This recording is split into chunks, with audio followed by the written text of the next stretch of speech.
Alright, it has been a little while. I mean, I was here last week. Cody was too. But it has been a little while since we played. What happened last time? I got hitched. You did indeed. A very joyous and glorious occasion as Stallreich found itself joined with the holy city of Parzula. Not just, matrimonially, in the sense, also economically. And that's, pretty good for both sides, honestly. The Bishop Usul gets an in into the, basically, royal family of the, of Stallreich, so he's got a chance to one day inherit the throne. Regardless, he is also going to be a fairly prominent financial advisor, perhaps understandably. As bad as the Bishop Usul can seem, they are an extremely savvy business person. This required the Bishop Usul being married to Henley's sister Brutina, and while there was some trepidation as to, the fact that she's never met this man, and she's young, and he's, an ancient blue great worm, these things could be problematic. But it worked out for the most part. He is certainly charming and very handsome. Or it could be a she, if she is into that. That's the great thing. Can be anything at any night. The more important and more exciting matrimony was between that of your, at this point, not just emperor, your friend, your protege, Adelaide von Richten, the Holy Emperor of Stallreich, joining with your friend Henley's Weisenkin to become, also the emperor. Who's also now technically the Emperor of Stallreich. We all know who wears the pants in that relationship, but it's not Adelaide, that's for sure. Those pants are off. But consort. she, they had a really fun night of like bachelor parties and bachelorette parties and like getting ready and stuff like that. Aruna and Adelaide had a girls' night out with their best buddy Grop for some reason. Good. Grop knows how Grop is the greatest. Grop knows how to party. Grop might be an alcoholic. Grop might be an alcoholic, so you might want to talk to Grop about that. But, you had a nice night out, you got married, you received, and as good as their word, the Bishop Usul gave you the item that you were looking for as a wedding gift.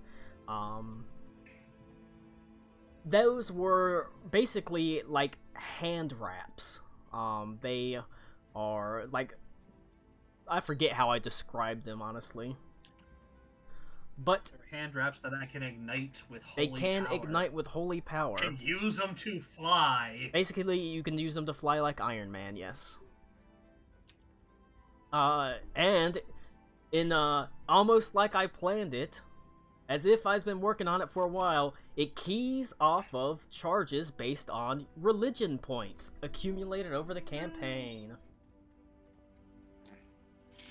Absolutely mental. Now. And that's sort of where we ended it. A joyous occasion, and one that can only be celebrated briefly, as, the day afterwards it is time to move on. There's still the pressing matter of the invasion by the King of Black Everfrost, the heartless king no longer heartless. I imagine you awake fairly late in the day, perhaps understandably. Henley's probably walking around with a limp, Yeah, your ass is probably face, so I've been there, done that.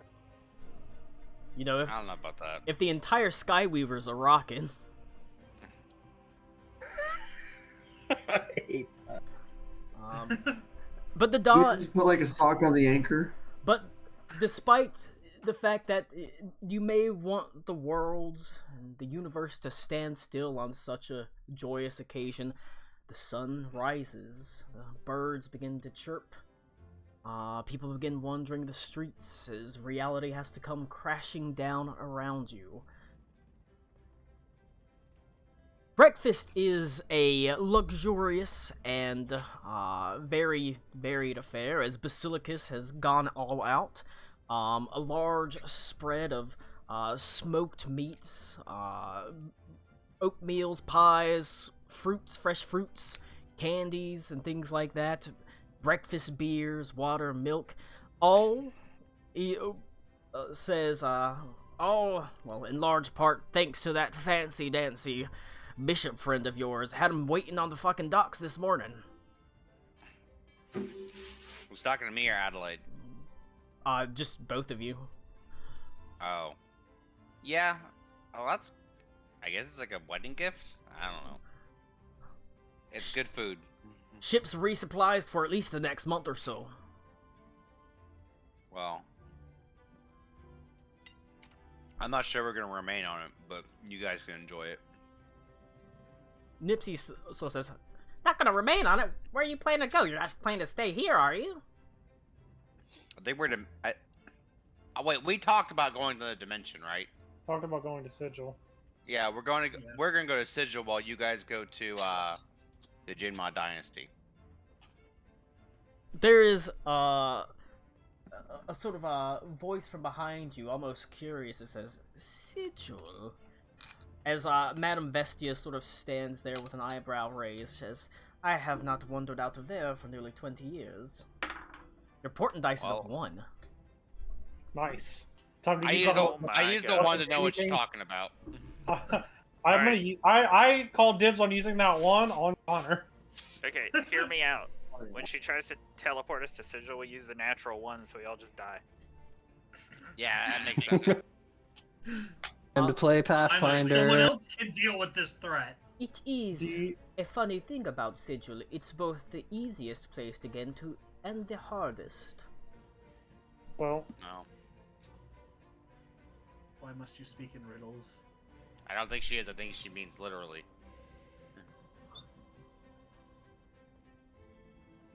do you have any tips? Well, Do you like dags? going to Sigil could be as easy as, and she sort of steps through a doorway and looks around. Could be as easy as that. But it rarely is. The transport, plane or travel into Sigil is significant. There are always people coming and going. Many by accident, many on purpose, but all at the behest of the Lady of Pain. Okay, Well- so in my head, I imagine that when Henley is talking to Madame Vestia, it's just a scene from the IT ground where he's like, "Speak plainly, witch." She like Fantastic. she like whenever she says the Lady of Pain, she picks up like two pairs of like steak knives and holds them up to like they're sticking up out of her throat. The Okay. bladed lady. Well, Aruna, can you plane shift us there? Alternatively, you get me a magical fork that's attuned to Sigil, I can get us there. But A unless you magical- have one sitting around, no. A magical fork? You know, like the instruments and like singing, where the Oh, yeah, fork is yeah, tuned to a yeah. note. I got you, yeah. Yes, it has to be Um, attuned to the plane. Me and Adelaide could have magical forking with sigils drawn on us. That might work. Might we? Wait, could we make that fork? Potentially. I mean, yeah, potentially, and it's Just how would we go about attuning? I mean, it? I'd Could Madame assume Vestia that, help us you with know, the fork itself is not a problem. It's attuning it to Sigil. Yeah. yeah. Wait. Henley has a legitimate question.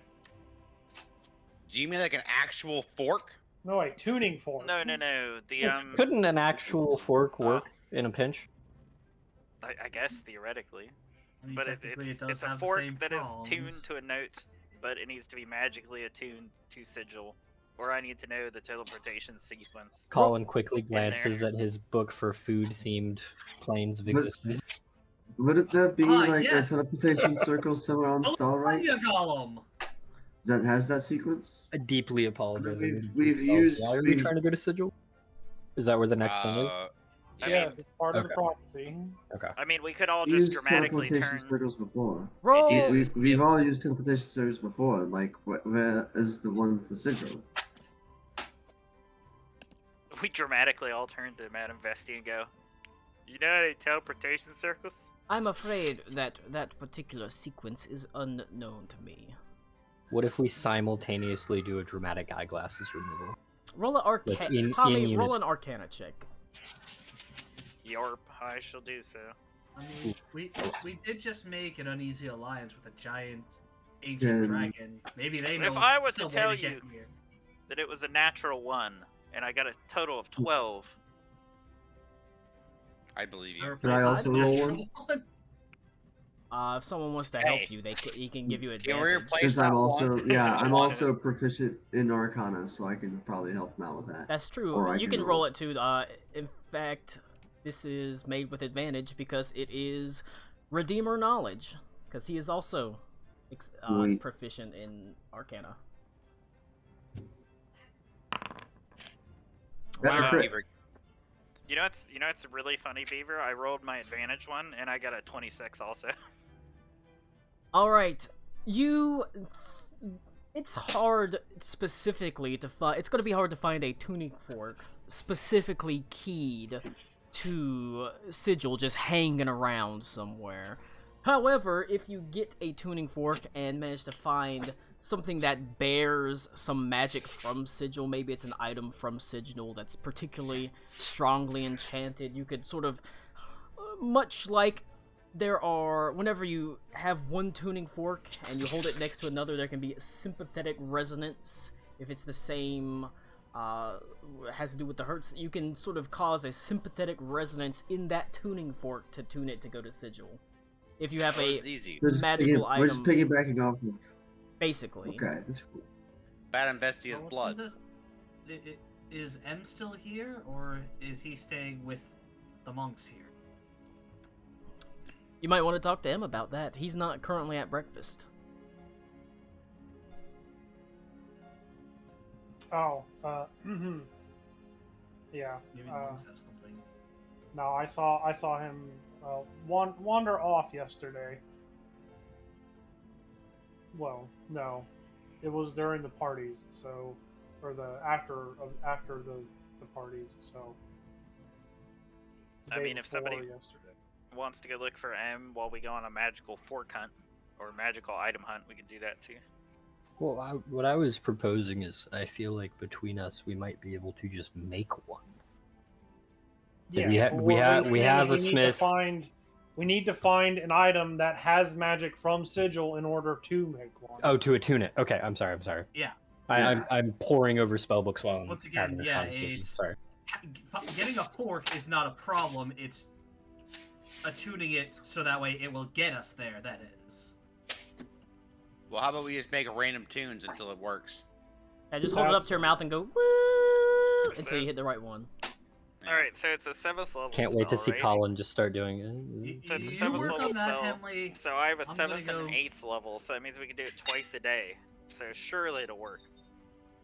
I'm gonna go meet with the monks to see if they might have anything relating to Sigil that we Yeah. might borrow. I'm You know- gonna follow Aruna. I'm gonna help out with finding the magic item. I may not be smart, but I'm pretty sure Reed was just patronizing me. Henley spell patronize. All right. P-A-T-R-O. Oh, that's better than last time. N-I-Z-E. Good job. You did it. He knew Here's the a- eyes here's part a by heart. He knew how to spell eyes. Henley has learned that eyes usually ends in I-Z-E. All right. He is all right. advanced to 2nd grade. We got Reed, going to see monks. Anybody Typical. else going with Reed to see the monks? What monks where? In the city, sewers, Connor. Hidden in the in like sewers. the No. sewer system. This okay? The We're shadow still there. monks. Yeah, I call them the Dookie monks. 'Cause they live in the. Very fitting. Aruna's gonna wake up with a fucking poison dart in her ass. The dream. Joke's on you that turns are on. That's true. Also it's the dream. It's just a hallucinogen. This was part of the That's- sea. Oh no. All right. What's everyone else doing? Can I help look for M? Yeah, that'd be going with to see the monks with Reed because What is Okay. chances are Aruna he'd be doing with exactly? him. You know, I'm kind of just like a magical taxi service, so I was just gonna stay on the ship and be a butthole and wait until you find me something. You can. You're gonna look for a sigil item. I'm gonna go look for a fork.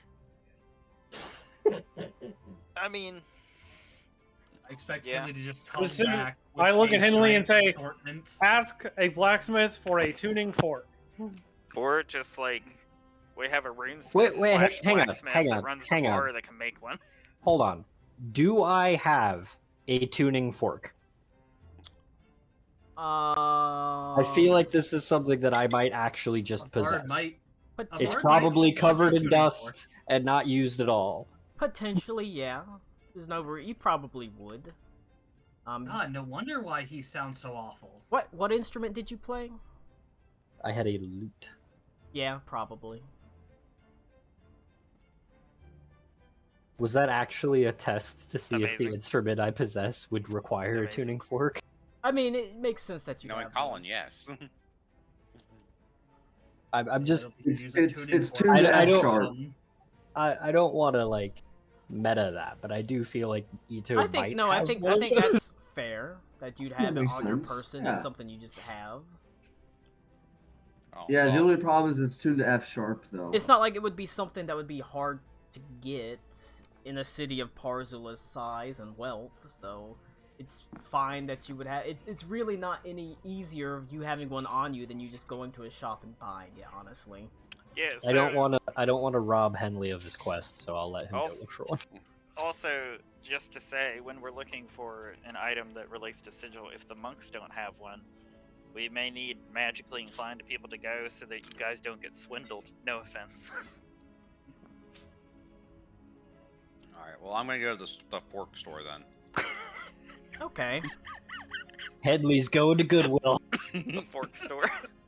A busy Well, day for I mean- you. Do you want to go with me and maybe Vestia to try and find something that may be tuned that way? That's Or, fine. We could do Like an that. item from there? Yeah, I mean, Vestia is probably better at picking up on it anyway, or she Yeah, can teach but me how I- to do it. So I am not going to be very good at it, so that makes sense. that's just to make sure. Since you're so big, can we get like the baby carrier that you can put on your chest and you A can carry papoose. Vestia around? Yes. I mean, Fuck. Can she attack as a She bonus says, action? "I'm not a child." Yeah, but Alakul will have 2 more arms then, and he'll have 6. The melee Also- attack. He like Mecha Like- Shiva. Vestia is not like Mecha Shiva. Vestia is not like a gnome. She's a I human. know. She's Yeah. like 5 Wait, and a for half real? feet I've tall. always thought she was a gnome No, she's Wait a a human. second. this whole There's- last time. She's a banging babe that looks. She's good a for bang. age. She's a banging babe who's like I have she's like literally 70 not years seen old, them but she this looks like whole she's time. 25. I remember Why that. did you get it in your mind that she was a gnome? I don't know why. Look at her Col- picture. Connor, I don't know if you know this, but gnomes are named like Gadget and Wrench, and she's named Madame Vestia. Yeah, so you know, it's like Miss Chloe. It's not her real name. Miss Chloe. Call me. No, Miss Cleo's the Jamaican Is one. it Miss Cleo? Cleo, there Miss we go. Chloe's Cleo. probably like an Irish, like call me now. Miss Cleo. There we go. Oof, takes me back. All right. She's probably dead or in Okay. jail. So Colin, I think I'm done. okay. So we got Vestia or Venta and M, or Venta and Reed. See monks. Find M. Same, basically the same thing. We got Alec Cool. We got Aruna. Yeah, we get the A's. Was Henley joining in on that? No, I'm gonna get a Autism? fork. All right, Alec, cool, and Aruna. He's gonna go find music. Sigil Joining them. stuff. We I'm got joining them. Henley. Sigil stuff. All right, Klaus, Sigil stuff. Henley, tuning fork.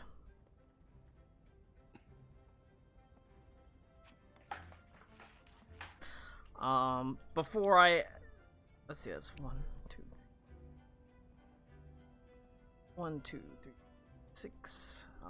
Karakwa is going to stay on the boat, understandably, since Cody's not here. Now, Are we recording? yeah. Making sure. Why were you gonna say the N word? My phone is ringing though. Oh, I don't recognize it. What does that mean? whatever you. That fucking hurt my brain. What the hell? My phone is ringing. I thought it was funny. All right. What does that mean? Before I ask what Ito is going to do, I will say, Adelaide has risen from her slumber and gotten dressed. She looks very regal and formal, as she goes to Henley and says, "Do I look like a politician?" She spins. I'm gonna give you my honest answer. I don't know what that means. I will be meeting with the Bishop It's point to me. I thought it wise to meet with the Bishop Usul alongside Bartleby and Aora. Make sure to go over the details of the contracts that are being worked out. I thought that would be a wise thing to do while I still can. So I don't think I'll see you for much of the day. So if I don't... That's fine. I gotta go find a fork. She says, well, it's good that we're both on equally important quests. I agree. And I love her. gets up on her tippy toes and kisses you on the cheek. I go, you look. That was very politician of you. As she smiles and she looks at you, Ito says, I'm becoming more diplomatic already. Uh-huh. It's true. She's gonna win the world with smooches. Break a leg. She falls off the boat as soon as you say it. Good. Oh no!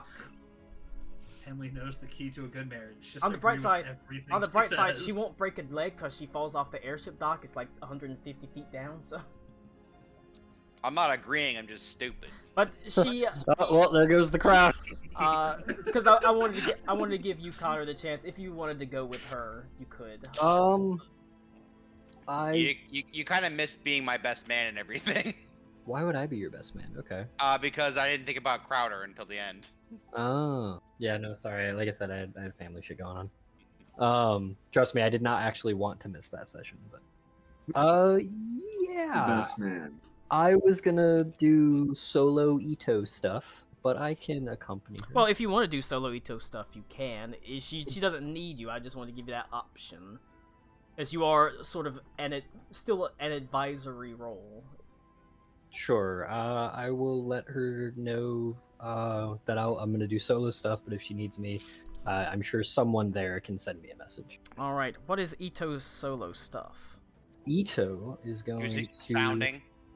Yes. Ito is going to actually... Is he gonna look up how to do fantasy abortions? No. Just like put a finger up there and cast Firebolt. I assume with a sword. He pushes Amelia off the airship dock. I am going to cast Commune. But I can wait on that. The if you spirit want of me the to do aborted so. fetus. I imagine you're gonna commune with, the Green Lady. Actually, of course. no. I wanted to commune with the other guy whose name escapes me. Saint Cuthbert? Saint Cuthbert. No. Adelaide. Adelaide's god. Oh, Lothmater. Yeah, there you go. I can never remember that fucking name. I was gonna say, like, didn't you abandon Saint Cuthbert? He didn't It's abandon complicated. him, but he decided. I mean- he decided what path. Look, I'm to in take. between gods, okay? Well, he was. He's It's no longer. complicated. Religion status, it's complicated. Does it still say that? It might. All right. But give me a second. I gotta run to the bathroom. Know what I think of that? What are you drinking today, Colin? Samuel Sorry, Adams looks like Cold Sam Snap White Ale. Good. All right. But yeah, that's fine. We will say what? Perception, perform. Yep. Okay. So my D&D Beyond character is done leveling up. Okay, If you've already okay. imported it. I can let me go to players, Avendor. D&D I might Beyond. grace period my spells because I had an idea and I can't remember what it was. Default.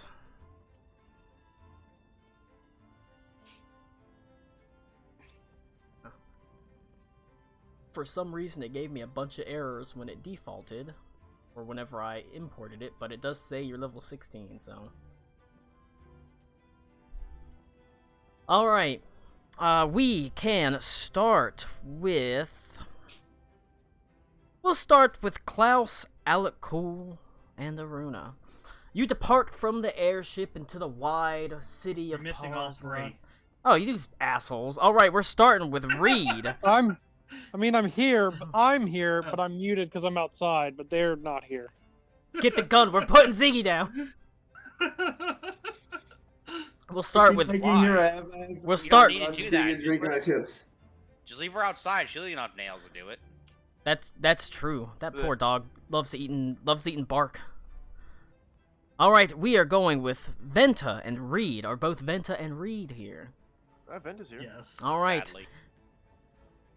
You've got a good idea of where to start as you head to the refugee district, finding that same previously barred door, the one that you had such difficulty getting through, the one that you know was used prominently by members of the Thieves Guild to head down into the sewers. At this point, it seems that the way you've made waves in the city has made yourselves known, your presence known. Your identity is now known, especially because M has had time to sort of disseminate that in amongst the monks. Reed, the door is not closed to you. You are welcomed not as a member of that monk clan, but as an equal, as a master from another monk clan. You don't even have to knock on the door before it sort of slides open, and a sort of head pops around. You can see a broad, smiling face of M that says, "Ha! I was expecting ya." I was expecting you too, but not quite so soon. He sort of puts his hands on his hips. Well, why not? I'm everywhere. I'll try to keep that in mind for next time. He says, come on in, come on in. There's no reason to stay out in the cold," as he motions to the warm, hot desert air. Of course, thank you. And I'll follow in. Ow. He sort of excitedly claps his hands together as he shuts the door and says, I've got big news. Huge news. I'll bet. You're not one to usually show so much emotion. My exile formally ended. Completely welcomed back with open arms and given a promotion. Well, that is excellent. He says, I suppose you bring the information I brought.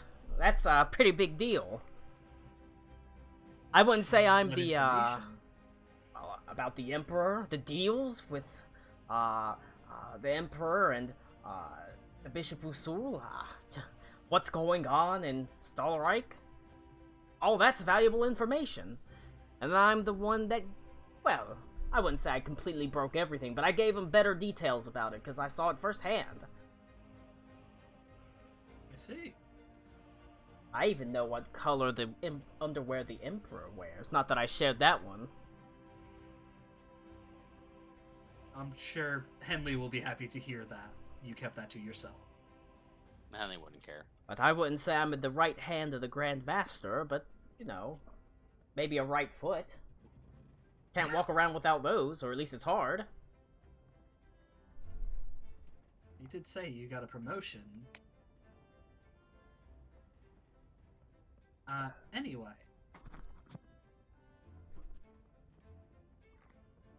You did leave quite early, it appears. You didn't even stay around for the ceremony and all. Yeah, I mean, about that. Very busy. I had my things taken from the ship. I mean, I'm not an exile anymore. This is my home again. I see. So then it sounds like you're going to be staying here with your monastery. We've had a lot of fun adventures. I've seen a lot of interesting things, but, you know, every monk's heart at some point calls for their monastery and their home. I can understand that. I will say it will be sad to see you go. You were definitely a valuable asset to us all. Oh, well, it was a fun time to be had, to be sure. Well, before we split for good, perhaps you would be able to do us one more favor. Of course. We are searching for a way to enter the plane of Sigil. But we lack anything allowing us to attune to that area. Do you happen to know of anything, or perhaps even have something with you that we might be able to use? He sort of to get us smiles and he says, "You've got two options. As, obviously, monks specialized in infiltration, we would be remiss if we didn't have at least some idea of how to get into the most vast and bustling city in all of the planescape, all of the multiverse. We do know of ways. I can't say that any of them are particularly easy endeavors, and I'm afraid that airship of yours certainly wouldn't be going along, but I can think of, well, one, we could attempt to force a doorway. You know how people get into Sigil, yes? Can't say I'm too knowledgeable. Well, it's called the City of Doors for a reason. Any door, any hole you crawl into, any window you climb through, any time may at some point lead directly into the heart of Sigil itself. Now, these are incredibly rare occurrences, and they are almost always fleeting. A one-way trip, to be sure. But there are ways to, I suppose, force a door into that. It's something we've done before. Okay. So it's not something that would set off alarms and make us wanted as soon as we got there. No, it's a natural entrance into the city. However, it can be, as obviously, the fact that it opens randomly, it can lead to some pretty random locations. Now, if you end up somewhere like the Market Ward, not so big a deal. If you end up in a mansion in the Ladies' Ward, it could be pretty bad. See. But that We'll is clear that up in 2 for now. that is the dice you gamble anytime you head into Sigil, really. The other one, as you said, is to create some sort of teleportation device into it, which can be a bit random as well. There are permanent circles into Sigil, but I'm afraid those are usually used at the purview of the Lady of Pain, and you do not want to cross her. She has a tight grip on the planar travel for the most part. Okay.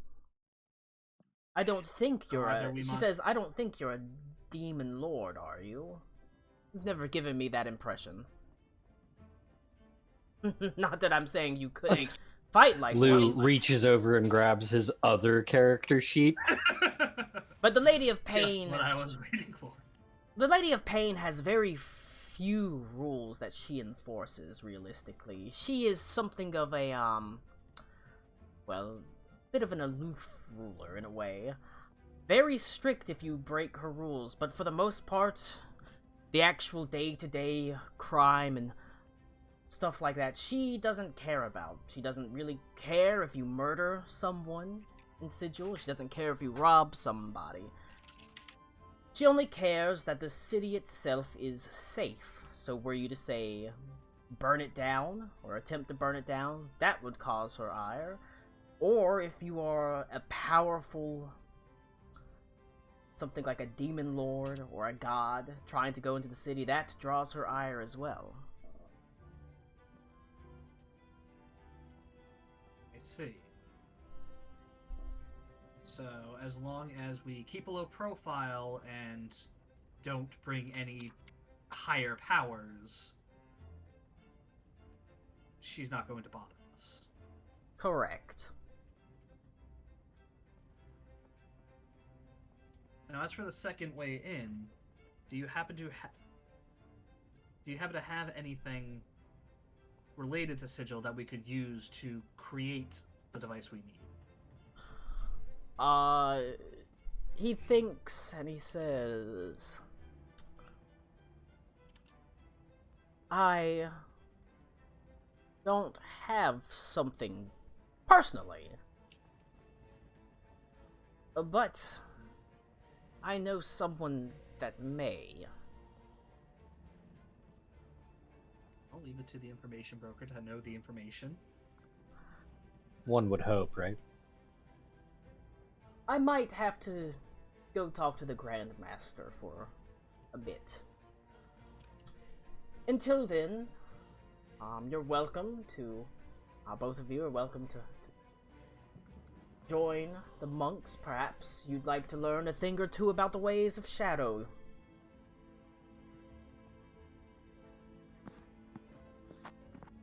It'll be my pleasure, as it always has been.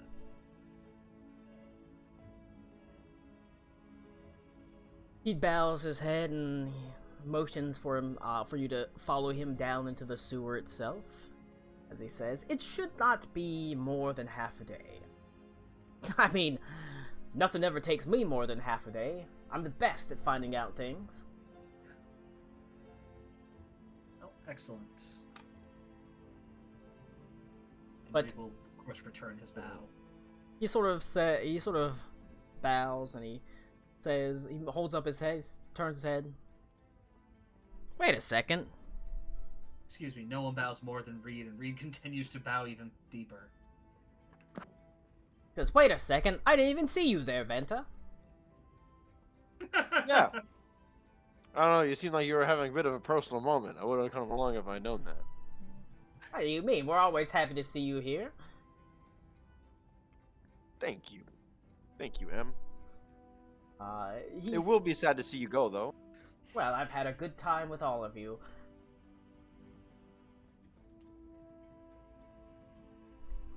He says, well,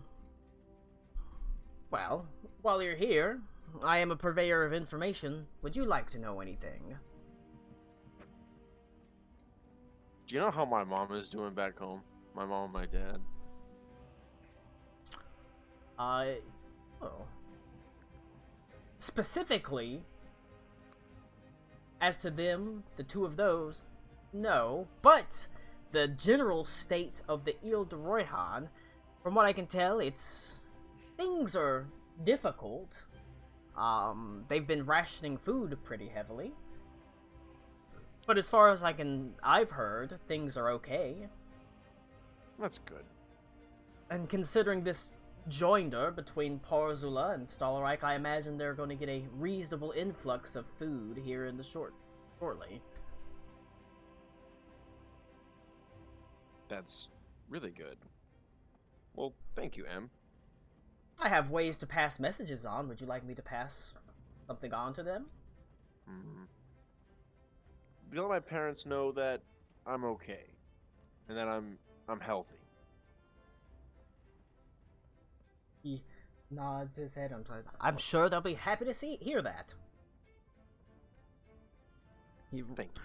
writes down, is healthy. Reaching for the stars with those dreams. I've been fine. I haven't been sick in a long time. I mean, considering who he hangs out with. Yeah. I'd say you're doing better than most of the people there. Hey, Mom, Dad, I got rid of my curse. I'm going to an extra planar They dimension. didn't know about the curse, and they're not going to know Or about stop. But he I'll he says, all about it. come on down. His emotions for you. We'll find you something to do. Okie dokie. Maybe you can help Reed train a little bit. Alright. Who's ready to add to Reed's Kung Fu Codex? You gonna get the scorpion teleport kick? No, he doesn't need stuff like that. He can fucking fly. It's true. I can fucking fly. He doesn't need the shadow step. He can fucking fly. It's gonna look like Zuko in Avatar, where he's just got the fire coming out of his fist. And... I mean, basically, yeah. Like Iron Man. He descends down to the depths of the dark sewers, and you leave the heat of the desert behind you for the damp coolness. Meanwhile, let's see. Henley, Yep, that's me.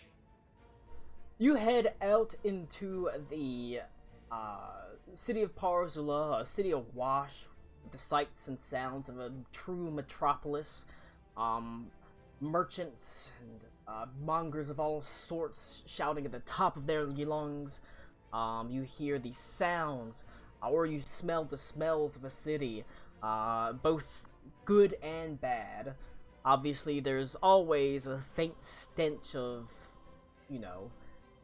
sweat and refuse and sewage, but there's also the smell of cooking foods, of herbs, even occasionally small planter boxes that are filled with beautiful flowers that have now been basically forced to bloom. You didn't see those previously, and you wonder if it's in celebration of the nuptial between, you and Adelaide, as well as the Bishop Usul and Brutina. You're awash with sensory overload as you try to find, where to buy a tuning fork. Where would you like to go? They said fork, so I'm gonna go to a place that sells kitchenware. Hey, that I was makes waiting for sense. this. I mean, it all adds up to me as far as I'm concerned. You sort of look around. Well, they also had a blacksmith, but it doesn't make sense why I would go to a blacksmith to have to make a fork. I mean, that's fair enough. You can make a fork out of, wood. Yeah, you make exactly. Wood cutlery. Uh-huh. Happens all the time. Mm-hmm. You head to a general sort of area of markets, and begin asking around. Doesn't take long before you find yourself at basically they're not a blacksmith, they're a silversmith. They're like a jeweler / silversmith. Mm-hmm. And they have a large cart set up. And there are two very tough-looking orcs with their arms crossed, sort of standing at two sides of it. They have, sleeveless shirts, bandanas on. They have just this look of clearly enforcers of some sort. And this dwarf has their display prominently showing what appears to be very valuable silver. Bowls, tureens, forks, spoons, necklaces, rings, all prominently displayed on fine, soft pillows. And yet he stands there completely confidently. Those orcs, clearly guards. Realistically, you know, you could it wouldn't be too much of a problem for you to take them, considering how powerful you've gotten. But for the average dude in Parzula, these guys would just beat their ass. Yeah. Well, I guess I walk up to the dwarf man. Yeah. I go, Ah! Welcome to Silversmith Silvers. You seem like a dowdy Stop. sort. Let's turn that frown to a smile with my fine wares. Stop playing games, fork seller. That's how you should have started. That's really good. I am looking for a fork. Well, you've come to the right place. As he smiles and holds up a fork and hands it to you, or motions for it to sort of hands it out towards you for you to take it. Not pictured the cardboard box full of various forks of various qualities. And I go, can you tune with that? Well, you can chew with it, and I suppose you could strum out a tune or two. Do you take the fork? No, I don't touch it. This is magic. Don't trust it. He says, I suppose you could carry a tune with it, as he sort of takes it, and he sort of bangs it on the, the table, like...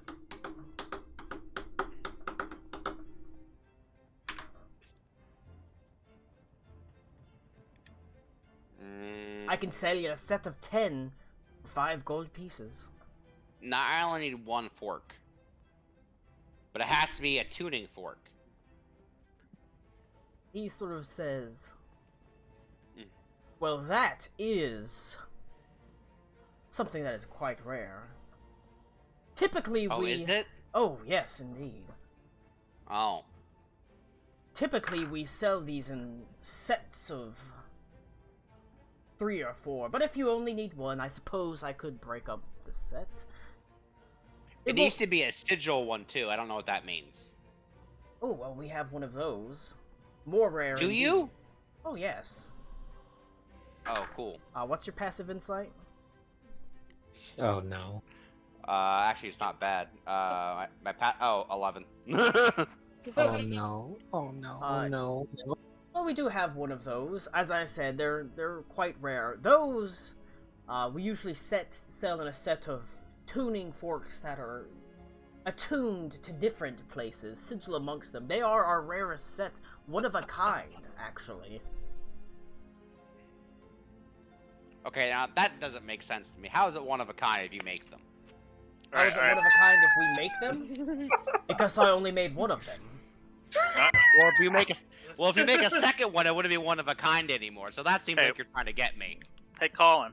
Yep. Can Henley make an intelligence check to recall Aruna saying, "Make sure you don't get swindled"? No, because I think it's a saving throw at that point. But it is one of a kind, I'm afraid. No, I don't. You seem like a lovely fellow, and you're certainly seem to be in a bit of need, so I'm willing to cut you a bit of a deal on it. As I said, I don't usually like to break up sets, but I could break this one up for you. He sort of says, he looks to the 2 guards and says, make sure nobody's looking. As they sort of stand, they don't change at all. They stand there as he ducks underneath the stall, and he comes up with a box. What's your perception? My passive perception? Passive perception, yep. A 16. Alright. He, with some flair, opens the box, and there is a single fork inside. This will do what you want it to. But as I said... I know that. Well, what do you know about casting magic, lad? I have friends who cast magic, and I've seen them do it. I assume this is supposed to teleport someone. How do I know it teleports me to the right place? Well, you have to use it. And you get to for the low price of 15 gold pieces. No, because I don't know where it's gonna send me, and I will have no way to get back. Suit yourself, lad. I also don't know how to use the fork. So that doesn't... So I couldn't even do that. Ah, but if I let you try it before you buy it, might never get back. Yeah, that's my issue. And then I can't get the fork. But he says, well, it's up to you. Keep in mind, Henley doesn't know that this doesn't work. As far as I know, I know he doesn't. This guy is telling the truth.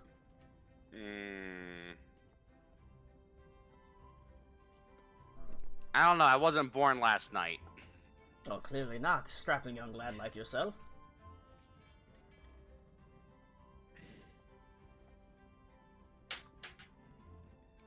I want you to know that if I buy this, and it doesn't do what you said it does, my wife's gonna be back here and say something to you about it. Of course. My wife will ask to see the manager. Of course. I imagine it's a fairly... Honey, you asked for no much of a cheese threat on that your is. potato, and they gave you cheese. Any substantial he asked for no- purchase- No, it's fine. Obviously, Wait. as a married man, any substantial purchase is always potentially a problem with the missus, but I tell you what, you bring her back here, maybe she'll look at these nice rings and necklaces and see something she likes. I'll be willing to even cut you a deal on them.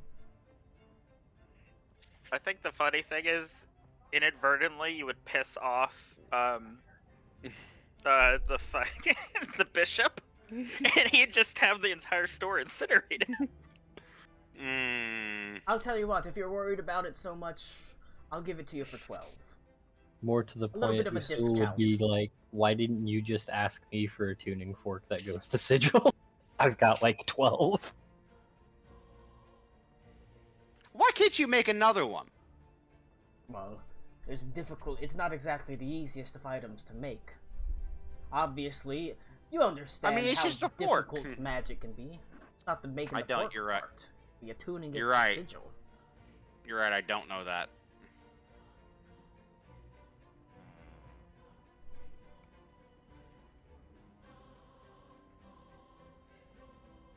I'll do it for 11. You drive I off. like that the cost is the important part here for Henley. Seem like a savvy businessman, and you drive a hard Colin, is bargain. it actually a tuning fork? No, it's a fucking fork.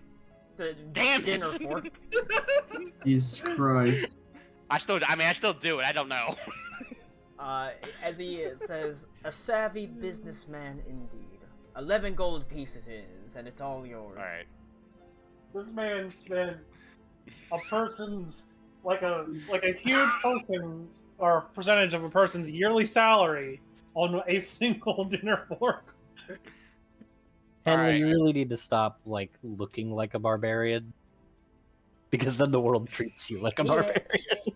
He hands it to you. I give him 11 He- gold. You, hold on. What? Okay. He like nervously, almost carefully hands it to you. Says, "You gotta be careful with it. You don't want to accidentally set off the magic."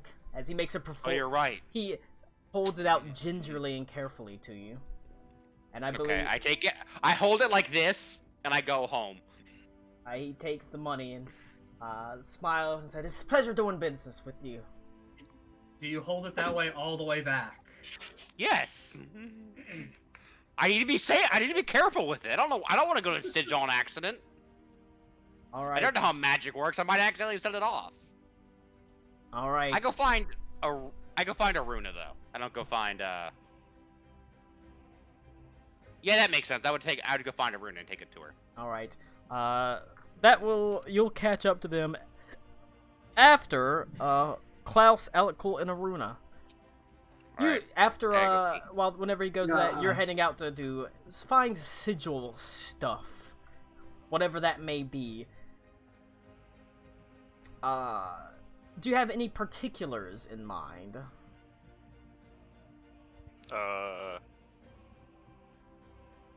Would you like to go to a magic item shop, or maybe a research library?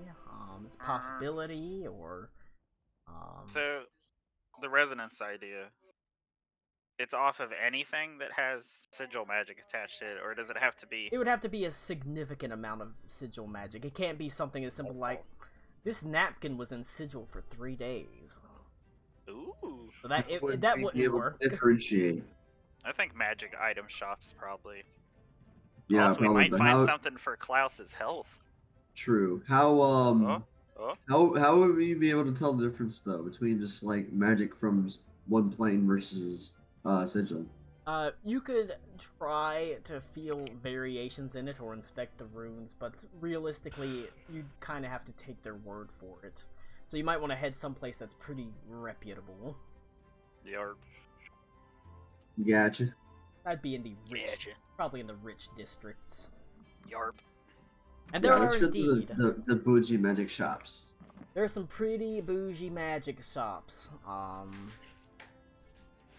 Walking through them, you have your choice of all sorts of various interesting locales, all seemingly sandwiched between either like clothiers or patisseries. You know, nothing is like a tailory or a bakery or a smithy. Everything's got such a fancy name in this district. You find that there is a fairly bustling shop called the Enchantress Arms. The smell of coffee wafts through the air as you approach it, as it actually looks like some sort of strange coffee shop. But there are all sorts of floating items in the air. Imagine a Starbucks. Small You can tables. probably get one of those infinite coffee cups here. Probably. Small tables and sets of 2s or 3s, clustered pretty tightly together around a centralized bar. You can see there is a fairly beautiful woman with long raven black hair tied back, darting to and fro. She's a human with dark skin like most of the humans here have. But she not only serves coffee, as she does so there are magic items that float above the bar. And almost like a you know, one of those like sushi restaurants where there's like a revolving conveyor belt of sushi things. Oh yeah. There's a revolving conveyor belt of magic items that people just kind of grab off of it, toss some money on the table, and pocket it.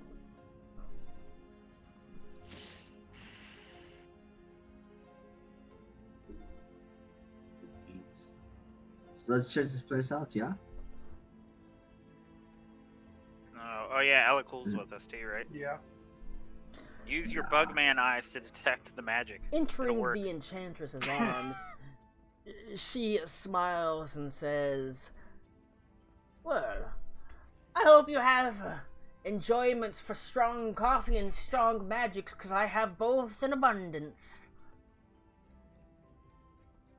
Which one are you here for today?" Coffee's like... I need the coffees that can wake the dead, if anything, but we're here for magic items. I'll do you one better. I'll have coffees that'll wake the dead and make them wish that they were dead again. I'll take it. Oh, jeez. Alright. That will be 1 gold piece. Here you go. Alright, she takes it, and she says, "Nappuccino it is." You don't have any allergies, do you? I don't believe so. And she smiles. "Good. I wouldn't want you to be allergic to dreams." As she holds out her hands and produces a cup of very strong coffee. Is this lady okay? God, I hope not. She's got a real flair to her. And she presents it to you. "Enjoy, and make sure you tell your friends." But honestly, like say, she made a little too much flair. She Take my turns. coffee and peruse. She like as she hands it to you, she sort of quiets and she turns her back and then immediately flips around to you, Aruna. And you, dear, what brings you to the Enchantress Arms today? I don't even know how to react to this woman. Hmm. Deer in the headlights. A shy tongue for such a beautiful creature. I have just the thing for you. Oh boy. As she says, demure, gentle, kind, a kind smile, sharecropper's eyes, an old soul. What kind of eyes? Hold up. Sharecropper's eyes. Alright.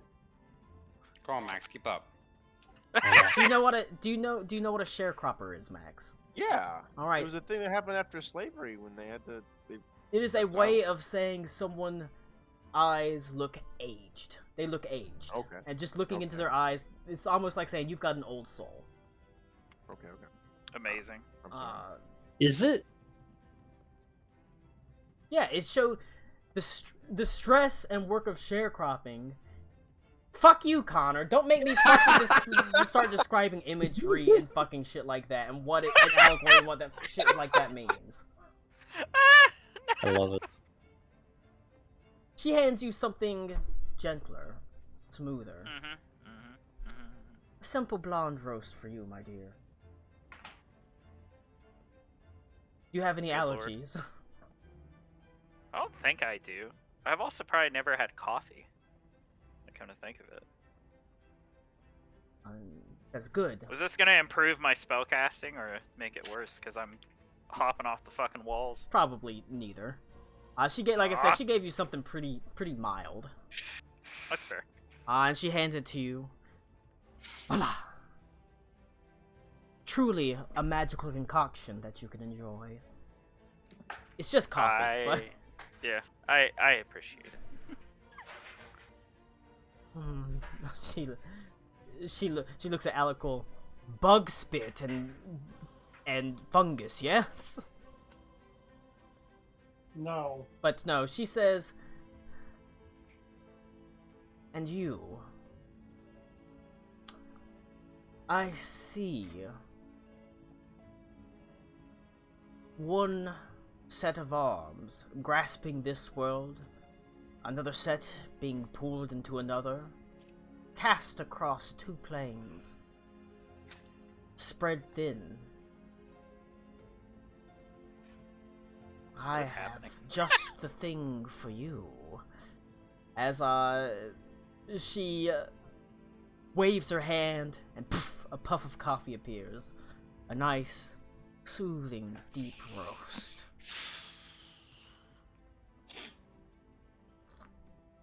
She gives you 2 little cups for your arms. Great. I love it. That's great. Now, we're looking for magical items of a particular variety. You could help us with that as well. Well, I do, of course. I have just the perfect thing for whatever need you desire. As she sort of motions to the conveyor belt, she said, she almost starts breaking into a lilting song. She says, "We have wands, we have fronds, we have staves and everything." What about just magic items of Sigil? Now that is something to ponder, something each of us must wonder. I have many things I see, but nothing of such decree. But that doesn't mean that I can't find something lost well behind. She fucking pulls out a wooden box and it's the lost and found. She pulls out a box. In here is a fork. Yes! But she says, Spooning or dining? A little bit both. I have The something fucking racket. that could do, but it will cost a coin or two. Sigil is a place I've seen. Sigil is a place I've been. Wandering through the hallowed doors, lost amongst the misty moors. She continues like this sort of sing-song, lilting rhyme, essentially. But it Phone's already will got tired of it. cost you dearly, sir.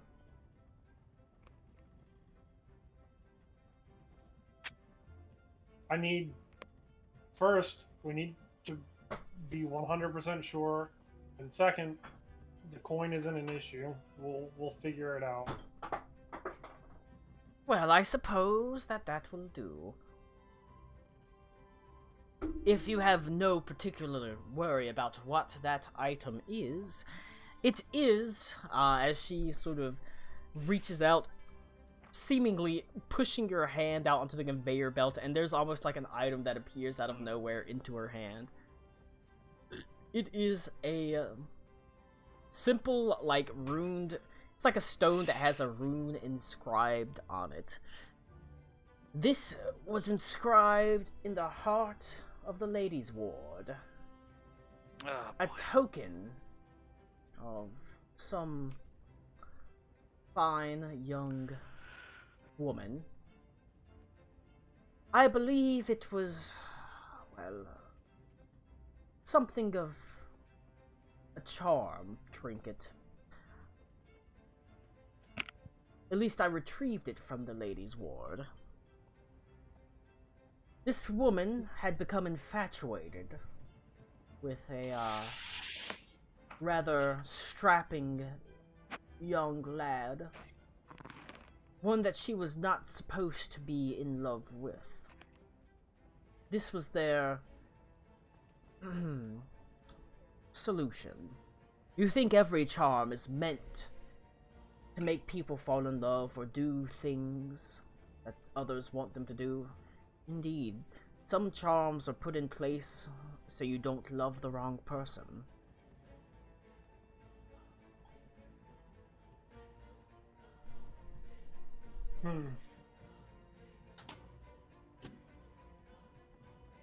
Well, It is a rather minor magical item. I'm afraid items of Sigil do not come here through this way very often. But perhaps there is enough magical resonance on it.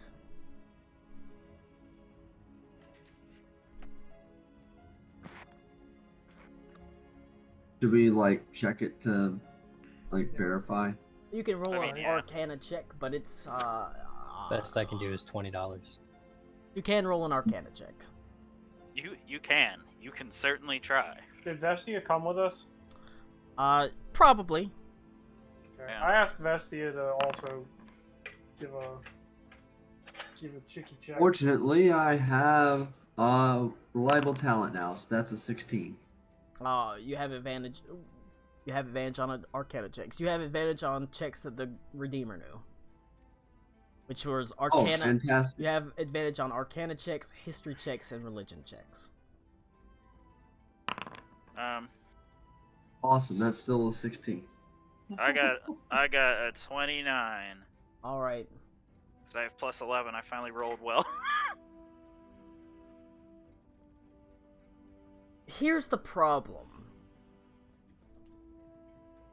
It is, as you sort of, Madame Vestia holds it up to her nose and she almost smells it. And she says, I'm afraid the magic is too weak. I myself am not a particularly skilled practitioner of magic so much. I am a fortune teller, clairvoyant, seer. It seems magical, but I could not pinpoint it. Same for you, Klaus. You can sense magic on it, but everything seems the same to you. Aruna, you can sense a distinctly different magic on it. It does seem odd, almost otherworldly in a way.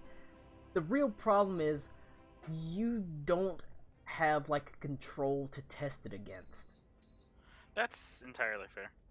Like, it definitely doesn't feel of this plane, but there's other planes it could potentially be. That makes Alright, sense. well, how much are you wanting for this item? It is a rather, like I said, she did say it was a pretty minor magical item, but it is a rather upscale shop, so she says it is a charmed charmed trinket that will make you, if you wear it and you speak its command word, you will despise the first person that you see. Well, that's handy. And it will remain that way until the command word is spoken again. It is 50 gold pieces.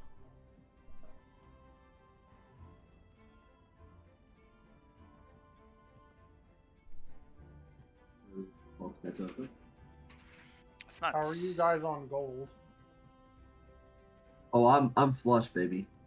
Also, you could, Um, at this point, you've got access, theoretically, to a pretty decent amount of gold if you want to go, like, hey, Bishop Usul! Hey, Empire, you need to spend Hey, your money Empire. on this. This is where your taxes are going. I'm genuinely not been very good on gold for multiple games because I think I've missed out on a lot of the gold sessions and the loot divvying up. Well, it's more like I died to loot the Redeemer's Vault, so I still have 10k gold. Alright, pretty well, good. Beaver's buying it. All right, Yeah, so I'm buying it. Yes. Yeah. sugar daddy. In the And- off chance that it and- doesn't work, But I will say, what the fuck ever.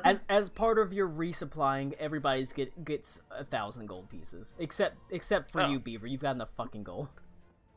Yeah, exactly. Hell And yeah. while I'm here, do you have That's part of the anything else? bishop's resupply. Okay. Yeah. But does she have an amulet of health?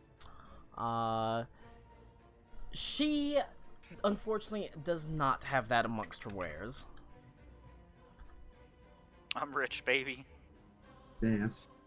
Don't worry, I'll make sure you get an amulet of health. I just want to put it in a We more, are going.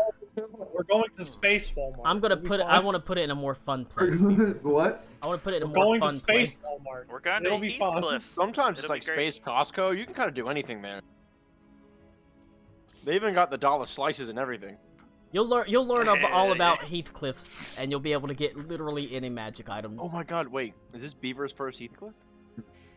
It's mine also. Baby's first Heathcliff. I guess. Baby's first Heathcliff. Oh I've my never had god. my Heathcliff cherry is- popped. What is Heathcliff? You're gonna We'll find. find You'll out. find You'll out. find out. You'll find Yeah. out. I can't spoil it. You'll find out. All right. Great. Unfortunately, she does not. Her items are a lot more strangely like niche. Well, I guess coffee and No, fuck it. magic item is on Beaver. So Klaus, Yeah, fuck it. I'll thank roll you. the dice on I'll roll the dice on another magic item. Fuck it. Let's just see what we get. All right, how much are you looking to spend? call it. I'll drop Please 100 get rid of gold on some of the gold. How much are you? How much are you looking to I'm spend? dropping. I'll drop 200 gold on it. 200 gold. That would be an uncommon item, so I'll be on the uncommon table.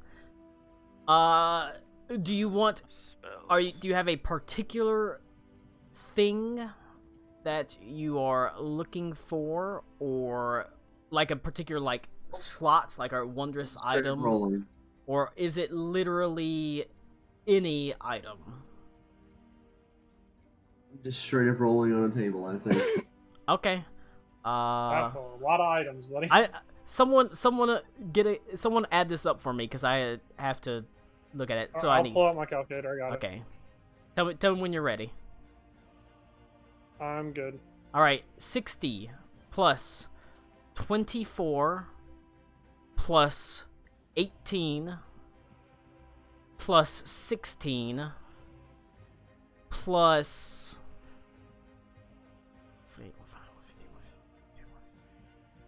plus 156. Is that it? Yep. 274. All right, roll a D274. We'll make it truly random amongst the uncommon items. It's gonna be something That real in great. here is that slash roll 1D. Should be like slash roll 1D274. Yep.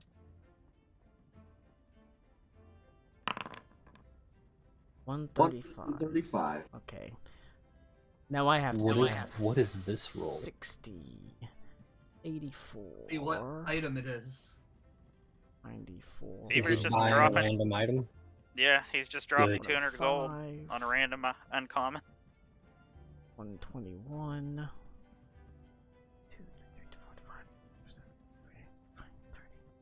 2, 3, 4. Well, you know what?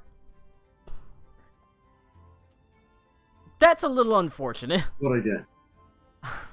What I get? You got many you got things. sending stones. Ooh, Let's go! those are cool. They're you can They're cast. useless. They are a bit useless. I'll tell you what. I'll be nice. I'm gonna give you the Angler's Worldly Fisher because it's right next to it. A magic fishing rod that can be used anywhere to fish from the plains waters. While holding this fishing rod, you can use an action to speak its command word and cast it at a point you can see within 30 feet. When you do, the end of the line vanishes at the point and magically reappears somewhere else in that plane in a random body of water. Despite not being able to see the end of the rod's line, you can still feel it being tugged by it at it by the water's currents. Any fish you catch in this way reappears at the point where you cast the line. You have advantage on ability checks to catch fish while catching this fishing rod. That's the coolest fucking item I've ever heard. You get a fishing rod that It's opens a planar portal to connect to other bodies of water on that plane. Well, I guess time to go back that's to playing pretty cool. Bruce. Time to go to back to Brody Chillbro's angling guy. Actually, Klaus, the one who has that book. Yeah. Nice. I never finished it filling it out, but I do have all the shit on it. So. Amazing. All right. I don't think I have it on Foundry anymore. I don't think I ever updated. I think I changed it. I started working on it in like the Google Doc, and I never actually re-imported it. Yeah, it's not on Foundry anymore. That's okay. We'll put it up there eventually. Yeah, I still have to go, and I never finished doing all this. I got all the specific fish, but not the specific checks you need for the fish. Gotcha. I'm still a big fan of the interdimensional fishing rod. It's Well, real fucking cool. That's what you got, since it was like right next to the sending stones. So it's like, well, fuck it. So what is this item? What is this item? Interdimensional fishing Oh, rod. I'll have to make that. It is not a. I thought Okay, gotcha. when Colin first started reading it, I thought it went to thought it went to random bodies of water on other planes, and I was like, holy shit! Just cast a line until we catch a magic sigil fish, and then we can go there. Like that's enough magic. It's brilliant. That's how you end up fishing up an aboleth by accident. All right, everybody, gather Not- around. Okay. Gather round. We're- What do We're gonna go fishing. Yep, that is a fishing. It's a fishing game. All right, but Hell yeah. I'll go fishing. I'll do a run of fishing. for 200 gold, you know what? It's not bad. Oh, that's Sure. pretty good for 200 gold. Hell yeah, Let's- I'm happy. I would say let's see how quickly I can I'll add this take- magic item. Uh, All right. But think unfortunately, about it, you know. like a amulet of health, she just, that's a little bit outside of what she's got. She's got more like Fine. strange, esoteric, She's got sort of knickknacks. weird items. I'm fine with knickknacks. Nick, knack, patty whack. Would you guys be opposed to going and speaking to the bishop then, and maybe seeing if they have a thing that we could borrow? Yeah. That seems like the next step. Just in case. I mean, theoretically, could we put all the items down that we gather that might work and just use them all at once, Colin? Only Beautiful. fucking spirit I love vomit. it. Beautiful. Well, in other words, if We the could bishop, compare them and at least see which one, if one is different, and then just be like, okay, well, this one's probably not it. okay, that's much better than my idea, but I like mine more. Alright, hold on. Create magic item. Angler's Otherworldly Rod should be a newly created magic item that you can add. I don't know how long it takes to update it, but it should be pretty quick. Alright. Now. I want Henley's fork to be magic. It's not. Just not in the way that we want it to be. I got some real bad news for you. Oh. Alright. So you get that. What was your next plan? Because I was busy writing the magic item, so. Go to the bishop and Alright. ask the bishop. It is about this time that Henley catches up with you. Oh, fantastic. Like I said, it's been Any luck, Mr. Henley? It would have been like just prancing around couple like this? hours at this point. I go, I have the tuning fork, and don't worry, I didn't tell him I was the Emperor so he wouldn't try to swindle me. Okay. Can I see it? Yeah, it's in my hands. It's how I'm holding it out like this. Henley, that's a fork. So what? That's just a regular fork, Henley. Henley, you've handed me a fork. Well, he said it could tune, and I hit it on something. See? Henley, that's just a regular fork. Amazing, honestly. Like, Colin, I can tell this is like straight up just not magical, right? You can roll an Arcana check. Okay. Hey, Aruna, just roll the Arcana check, because I'm willing to bet that's just a regular fucking fork. Alright. 17 plus 11, say 28? It is a regular fork. You have been given an unenchanted fork for eating food. It is not a. It is not a tuning fork. It is a piece of flatware. Do not tell me how much money you spent on that. I'm gonna say it's a very nice fork though, so that's the consolation. Do not tell me. Do you want to go back and talk to him? Maybe he give us an actual tuning fork. No, because then he's gonna think the Bugman's your wife. No, I'll bring Aruna. Oh! Oh, no, boy. I don't. I would rather just go speak to the bishop. Maybe Truly. Nico has a tuning fork lying around since he's supposed to be a Mars. Truly, the future of Starreich is in good hands. Well, he was a silversmith.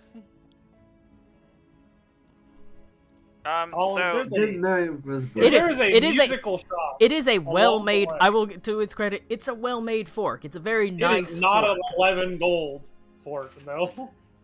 That shit had better eat for me. Okay, so the question is, Henley, right? Dancing We for- have this thing called insight, right? No. And some of us are more well. Henley have does insight. not. Henley does not have insight. Okay. So even then, like, do you not I have get like? insight. Can you like hear people's heartbeats or something? Like, do you have some like otherworldly hunter sense? I have good smell. Okay, do people You need smell a funny when fork. they lie? Maybe you should look into that. This is the smell of a liar. Well, look. You're all making fun of me, and I tried. Okay. I'm not making fun of you. I'm just telling you that's just a regular Yeah. fork, and I appreciate the we're not effort. going back It's there. just- We're not sucks. mad. We're just disappointed. I'm not Why- disappointed. I'm just not surprised at all. I You mean, know, if one of you just taught me magic, maybe I could do this better. Well, I mean, first of all, you've never asked. I do the thumb thing. Oh my God. The, incoming, I don't have incoming, something, I don't have thumbs. incoming class change to Rage Mage. Oh baby. Does Henley have any wisdom? Because like, I can't fix the smart. 12. All right, that's something. That's low-level druid spells. And cleric? Yeah, cleric stuff too. Amazing. Anyway, you just, it's fine. No one tell Adelaide. Actually, She already knows, homie. She's gonna get told. After last night, she was already This is disappointed enough. This is going to be a learning experience, but I will do you a favor, and I will not tell her until maybe tomorrow. No, because what if she wants to go talk to him? I might be gone by then. I feel like that person does not deserve the wrath of King Emperor because they sold her idiot husband an actual fork. The King Emperor, yes. Just What? say Okay. We've that done man was worse just things. trying to be a cheapskate. Don't worry about it. It's not the end of the world. I mean, we've wasted probably 11 gold on worse things. This is why it's good to have your sound on, because I'm playing the sitcom laugh track. That's true. I heard. I think if spaghetti there is a fork. music shop on the way, I will stop and see if we can maybe find a tuning fork. But otherwise, I will just go to the bishop and just assume that maybe Ito has one. Bold assumption. Roll of perception. There, Fuck do you mean by that? there is indeed a music shop along the way. You can see beautifully crafted like violins and lutes and lyres sitting in a glass window front.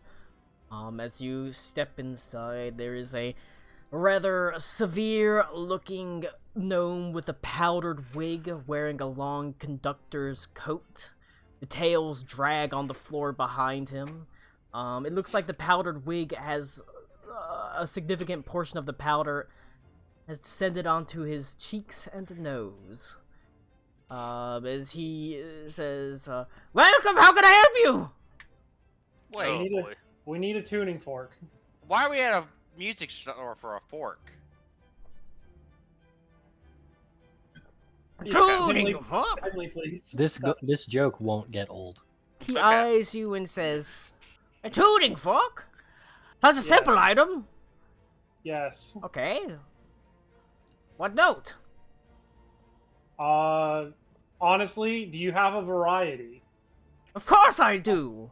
What Maybe octaves? we What can get a- hertz? Do you have a basic tuning set? It's a gift for a friend. He's a Amazing. bard. I'll and be right back. he's honestly, between you and me, he's quite terrible. Oh, well, he's less of a bard and more of a board, if you know what I'm saying. With that being said, I figured maybe just like a common set of tuning forks. Well, for what him. instrument does he play? He plays the lute. Very well. He sort of goes, "We will go with an E," as he picks up a tuning fork and he bangs it, goes ding, and it sort of vibrates. This lovely, lovely tuning fork, made by my own hands specifically for lute tuning. Very nice. And how much would that run us? Shouldn't be more than, he sort of holds it up. It is a pretty simple thing made of, steel, but he says 2 gold pieces. It comes with obviously a nice, fine, dampening velvet bag. Wait. If I give you my fork, will you take money off of that? I am a musician. What good will that fork do me? I mean, you gotta eat, I probably. My sustenance is the This joy. fork is worth 11 gold. Roll a persuasion check. I don't think you're gonna pass a persuasion check on a fucking soul, buddy. With disadvantage? Come on. The other guy's an actual store Yeah, owner. for real.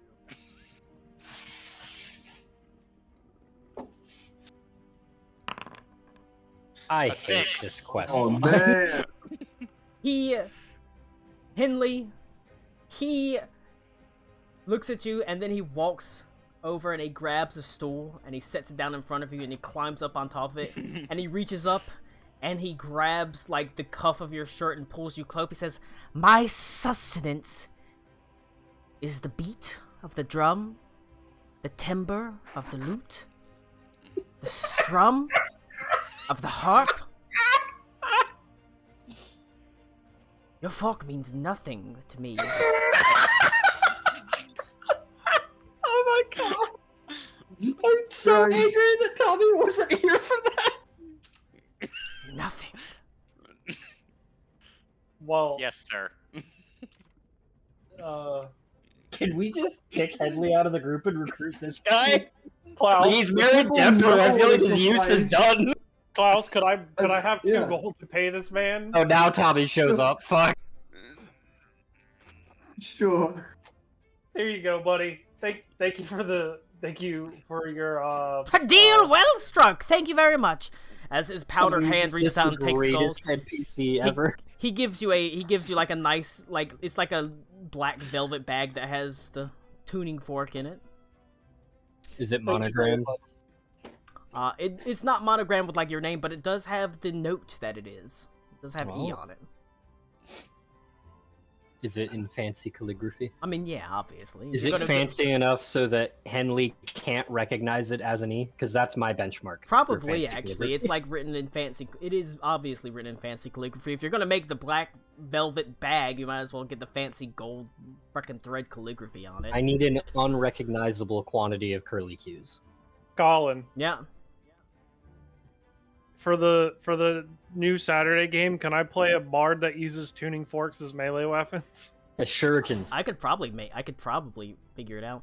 Speaking of the They're gonna ring some motherfuckers. Speaking of Saturday game, I've bared the Sunday game in its entirety to the Saturday people because they've read what's made of the entire campaign document. Gross. Ziggy hates it. Of the disgusting. Of the campaign document, Ryan said, I wish it had headers, which is pretty much a stunning thing of approval from Ryan.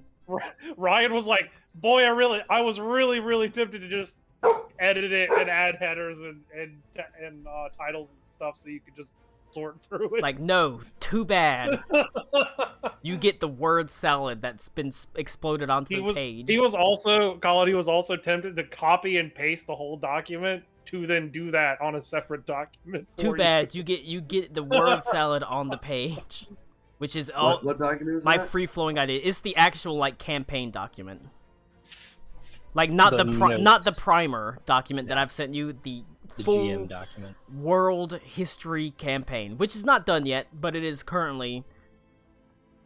It's not. Well, I imagine the behind the screen page looks like a fucking bucket of Legos. I mean, it's got a lot It's of crap. not- It's it's not not that like bad. Looks like a bucket of Legos. It's also not that long because now I've been breaking it up into the primer document and the world document. So I think the primer document's only like 16 pages, 15, 16 pages long, still being worked on. And the player document is like 7 pages. So that's still 23 pages of crap. But the point Oh, yes. is, yes, you get a tuning We head fork. to the bishop now. All right. The bishop. Das Bishop.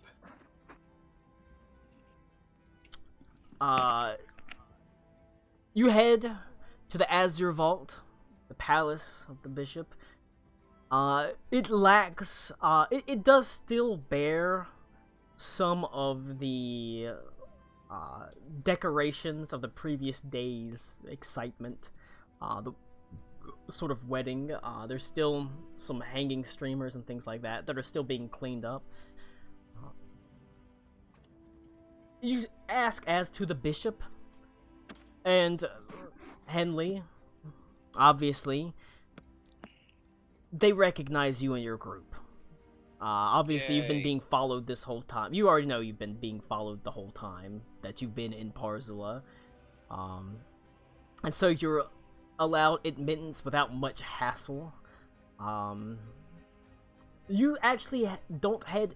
Every time you've been here, you've kind of headed into this large, sort of imposing central structure. They actually lead you around the side of the building to a very nice, like arboretum, filled with all sorts of exotic plants and things like that. The first thing you see is obviously these lush, beautiful flowers, beautiful trees, beautiful plants. The second sense you have is you hear raised voices.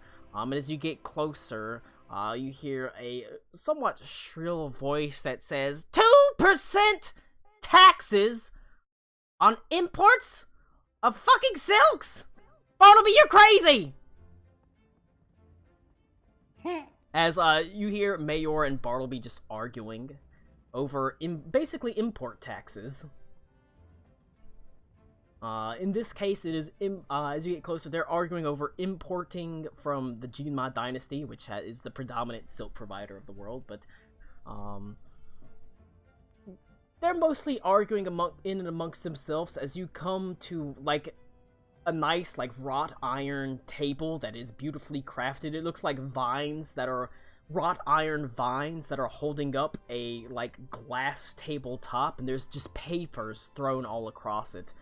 Bartleby and Mayor are Mayor is standing on the table to get to Bartleby's height, as they're both sort of red-faced arguing over fucking import taxes. But you know this is what they do.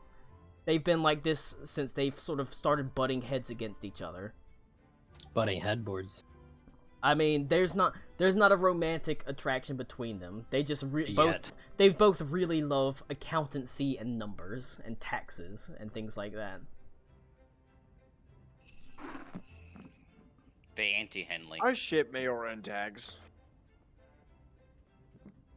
And Bartleby, sorry. Bartleby. I would say, don't tell that to Karakwa, he'll get pissed. You can see Bartleby... Bartleby has a... Well, it's hard to ship them, because Bartleby is like a middle-aged, like 45-year-old accountant with a skullet. His hair's a little bit long in the back at this point. It's mostly bald at the top with a comb-over. The comb-over at this point in the argument has like... It's like a miss... as the hair flutters wildly, as you can see. Shit, he's like tax law Hulk Hogan? His exact look is Molesley from Downton Abbey. But I don't know, I like tax law Hulk Hogan better. I mean, he might as well be. Except he's a lot... At this point, he's gotten scruffier than Molesley from Downton Abbey. There's been, obviously, war in the kingdom. But... Look, you know who'd be better? It'd be Scott Steiner. He knows math. When they, whenever you approach, you can see they both take a deep breath, and you can see Molesley sort of Bartleby slicks his hair back into place, his comb over back into place, and sort of nods his head as Mayora says, "Oh, I wasn't expecting to see you here." We need to speak to the bishop. Do you know where he is? Oh, they went out on a walk.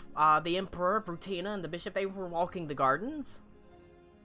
I think this guy over here, he said, motioning at Bartleby, says, he is foolishly trying to reduce protectionist tariff policy. We need to worry about Stahlreich's goods and less about Jinma Dynasty goods, especially now that Parzula has gone into the fold.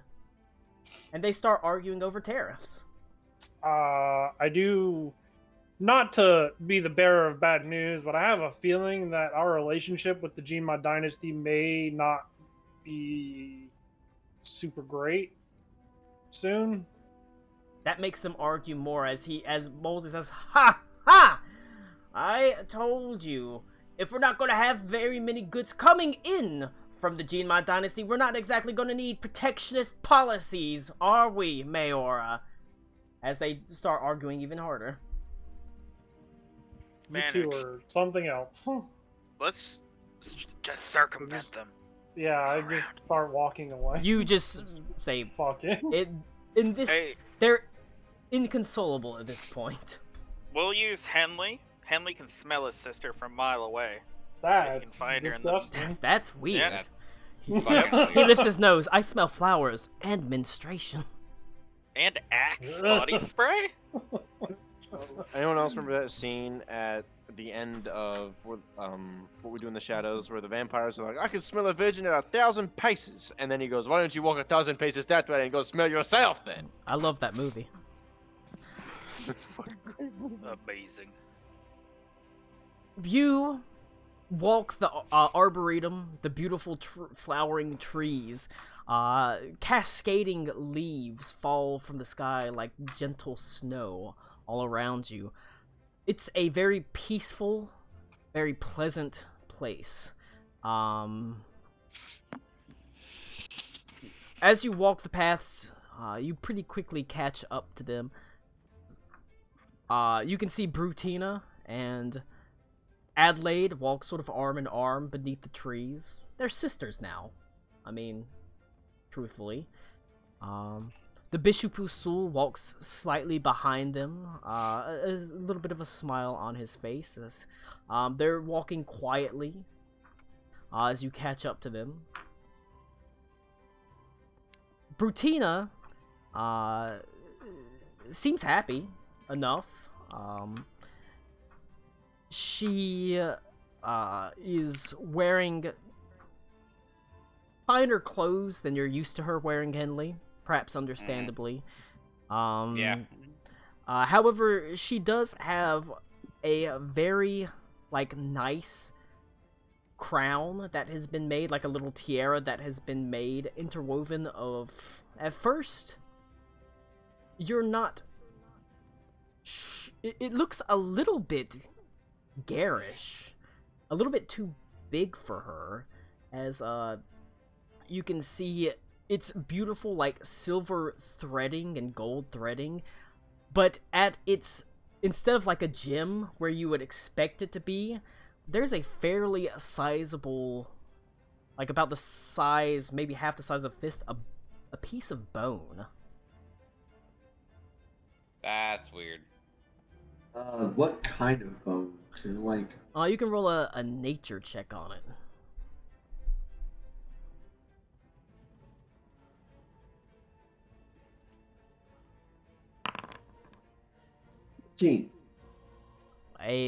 What did you roll?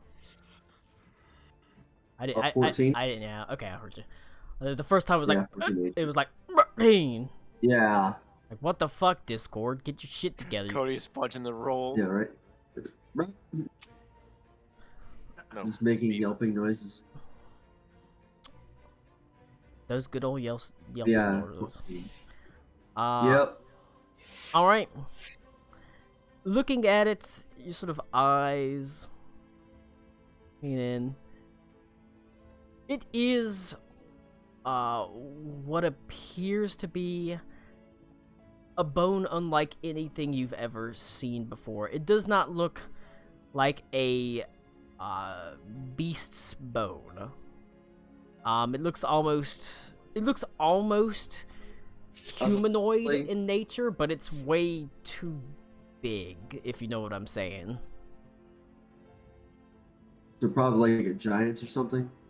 Possibly. Badass. That's pretty impressive specimen you've got there. She says, well, Brutina says, so, and she kind of smiles at you, Henley, and says, the Bishop Usul, he, whenever he became more acquainted with our tradition of hunting something and creating a piece of clothing, she sort of, you can see she smiles, but you can see there's a little bit of nervous when she smiles, a little bit of nervousness. It's not like she's terrified, but there's a little bit of trepidation when she says, I mean, he went out and he I don't know, he killed an angel? I'm sorry, what? I mean, he hunted a celestial. Jesus Christ. And brought Alright. back a piece Jesus Christ! brought back a piece of it, fashioned it into a crown. That was Colin subtly, mind you, reminding us that we have made a mistake. How? I mean, what you a flex. you don't necessarily have. It's not. There's not mistakes. It's just things that happen. What a flex. Happy You little got it. accidents. He could have done that regardless. Huh. So, I mean, it's pretty impressive, right? Yeah, Yeah. I would say. It's pretty fucking impressive, yeah. If you want to, you can roll a. Now you can make a religion check on it. I'm over there like, we could have taken a celestial. There's a lot of celestials that you can take, honestly. I mean, we. In fact, I we would could say take at a- this point, most, if We not could have all, taken celestials. Usul. Could have taken Yeah. a celestial. What would've We happened? could take a you single say- angel. Yeah. Yeah. Did you say that religion was one of the And religion is one of the redeemer things skills? that the Redeemer has advantage on. It's religion, history, and arcana. 16? I got a 14, Colin. Something that size had to be pretty damn strong. You don't know the exact specifics, but Huh. it could be a planetar.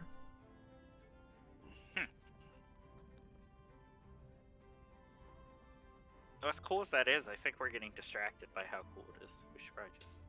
Where's the bishop? Is he here? He or- was I'm more distracted he by was- the bullet we dodged. Adelaide and Yeah. Brutina were walking sort of arm in arm, talking. Like I said, they're sisters now, so we're talking about stuff like that. And the bishop was there. He was kind of walking with them, but separate, sort of quiet, letting them talk to themselves and enjoy themselves. Well, I walk up to the bishop then if they're around still. Yep. When you approach, he puts on his winningest smile and sort of bows slightly to you, and he says, I pray that you have seen the bounties given to your airship. Yes, thank you. Of course. I assure you, did- those bounties have been spread to all the refugees of the city. It's also greatly appreciated. Did you by chance have an item bearing the magics of Sigil? He sort of looks at you and says, he sort of twists his head and says, I don't believe that I do.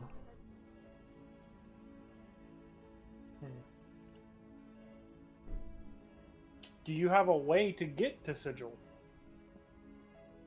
He says, for myself, I could probably find a way. It might take some time.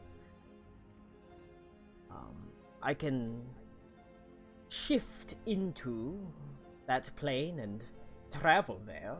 It is a place that exists on the astral plane. I might be a little bit off, but it would not take me too much effort to get there. We were trying to make our way there and handle some business, but we're That not quite being sure. said, there are... I have heard tell that there is a particularly... It is not that it is a powerful item. It is a piece of an inhabitant of that city. One that has passed through it many times. Do you know of the Nameless One?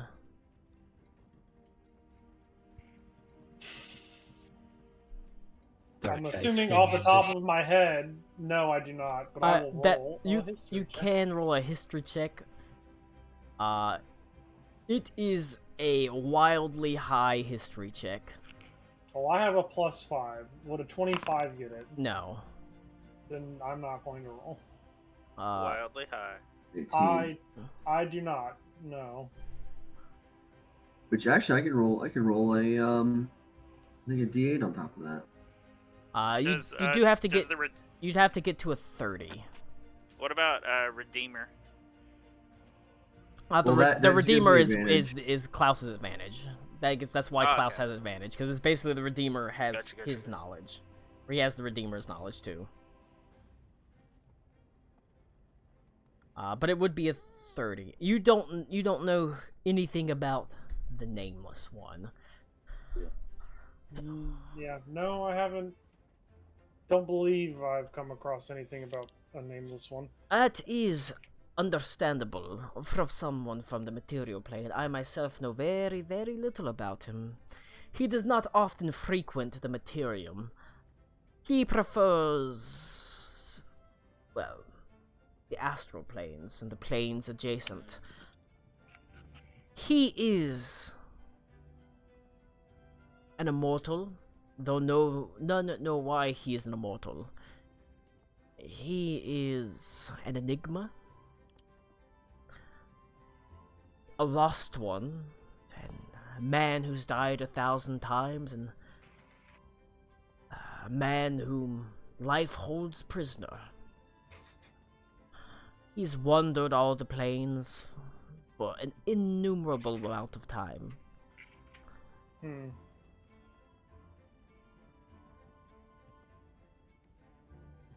He's lived so long that he can't even remember anymore where he came from.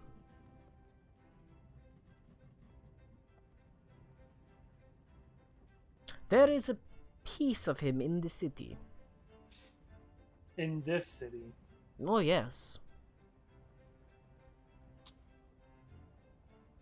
Okay, are we talking? Is he like flesh and blood? Are we looking for like organic material, or like is he a golem? Is he a dragon? The Nameless One is a human. Okay.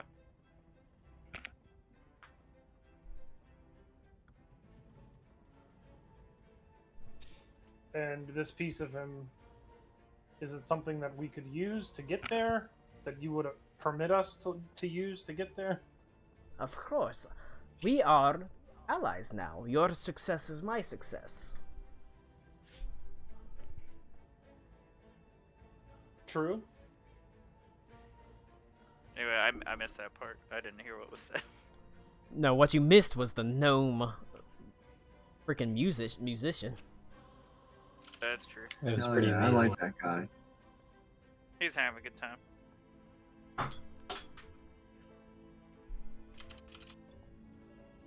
Alright.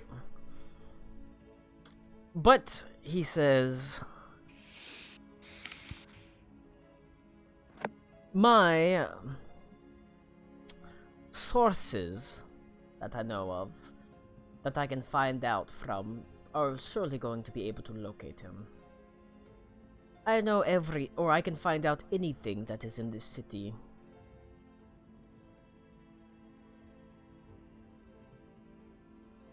Unfortunately, I mean, you're both you and Reed are kind of going down the same road, because the Shadow Monks can find out anything. Well, Gotcha. guarantee that we find it.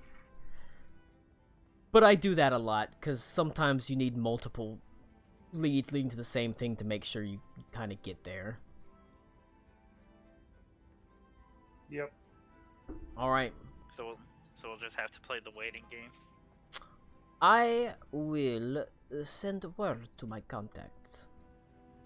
I see that they're paid handsomely, and we should know by the end of the day. Okay. Thank you. Would you like to remain in the vault and walk the Arboretum with us? I believe that, Aruna, you would perhaps like to join Adelaide. She has spoken very fondly of you.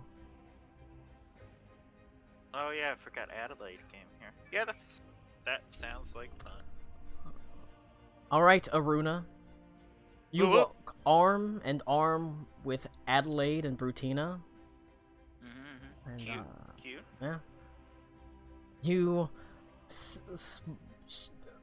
Adelaide dominates the conversation most of the time. That's fine. Let her have her moment. 'cause she's, Rutina you know, every now and then butts in and talks. Rutina's young. She's a little bit sassy. And she's just gotten a big infusion of power by being, you know, married to an ancient blue great worm who controls the richest city in the world. That might go to anybody's head a little bit. And as she laughs, you look over and you see there's just a flash as you hear distant laughter. A familiar face as you see your sister walking alongside Adelaide just for a moment. Oh my god. I hate you. And you remember times walking as you look up beneath these beautiful exotic trees. You see the flash of the coldwood, the trees of the coldwood. And you see the beautiful aurora. You see the nights of falling stars and things like that. And it sort of flashes back as all these memories, they just hit you, they pelt you like stinging stones, and your mind wanders to your sister and your family. Great. It's been some time since you've heard from them. And, well, you know what? I'll leave it right there. I'll let you feel what your character is supposed to feel. So, the storm is coming, is all I'll say. Oh, well, you know what? Days of storm are coming. I don't know how Aruna feels about her sister, but... I've come to terms with the situation, and At I know what I'm gonna do. At so some we'll see point, what happens. they loved each other. Yeah, I didn't really get to converse with her last time. She's a busy lady. She's a very busy lady. We both are. Alright. So... Aruna always busy finding new arms. Ooh. It's true. She switched good arms. Hell yeah, dude. Alright. Benton Reed. Benton Reed. Your time in the sewers has been a fairly pleasant one, if someone that is filled with a fair amount of exertion.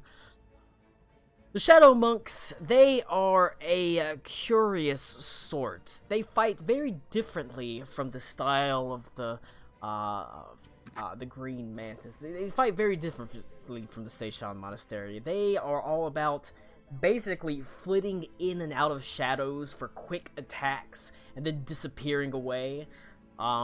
They are capable of basically stepping into a shadow and stepping out of another.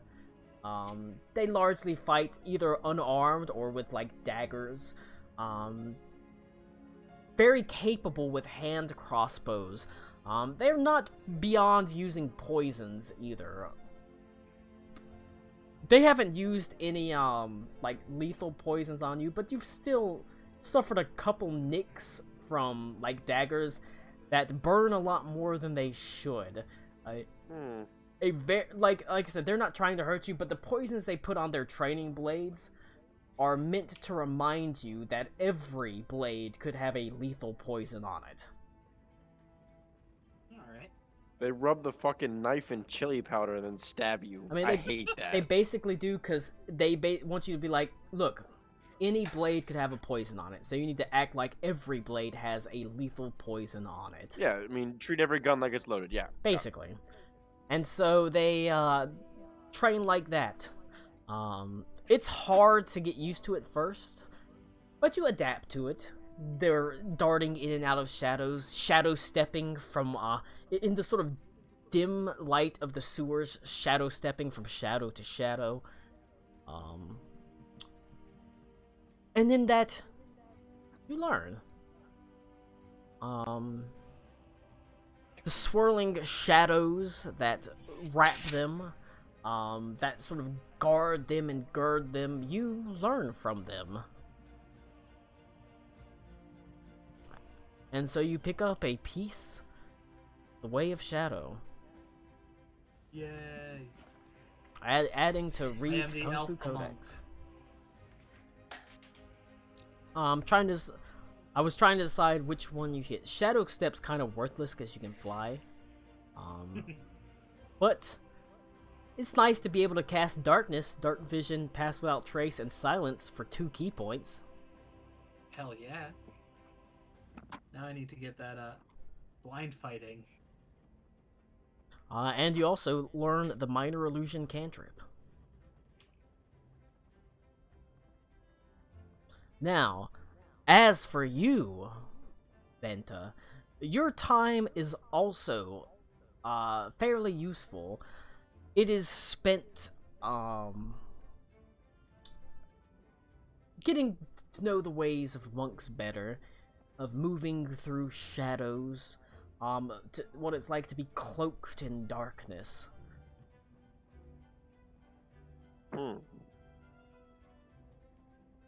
Trying to think of a benefit for you. And I did not choose blind fighting. I chose interception. I would do blind fighting. Can I learn how to fight things that I can't see because they step in shadows and shit? Oh, I guess they don't go. Oh no! I was looking at the fighting style I gained from my level in Paladin. Oh.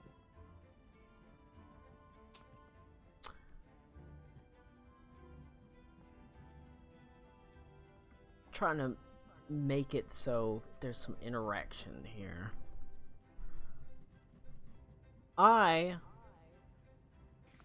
You take a step back from the training monks, and you sort of watch them.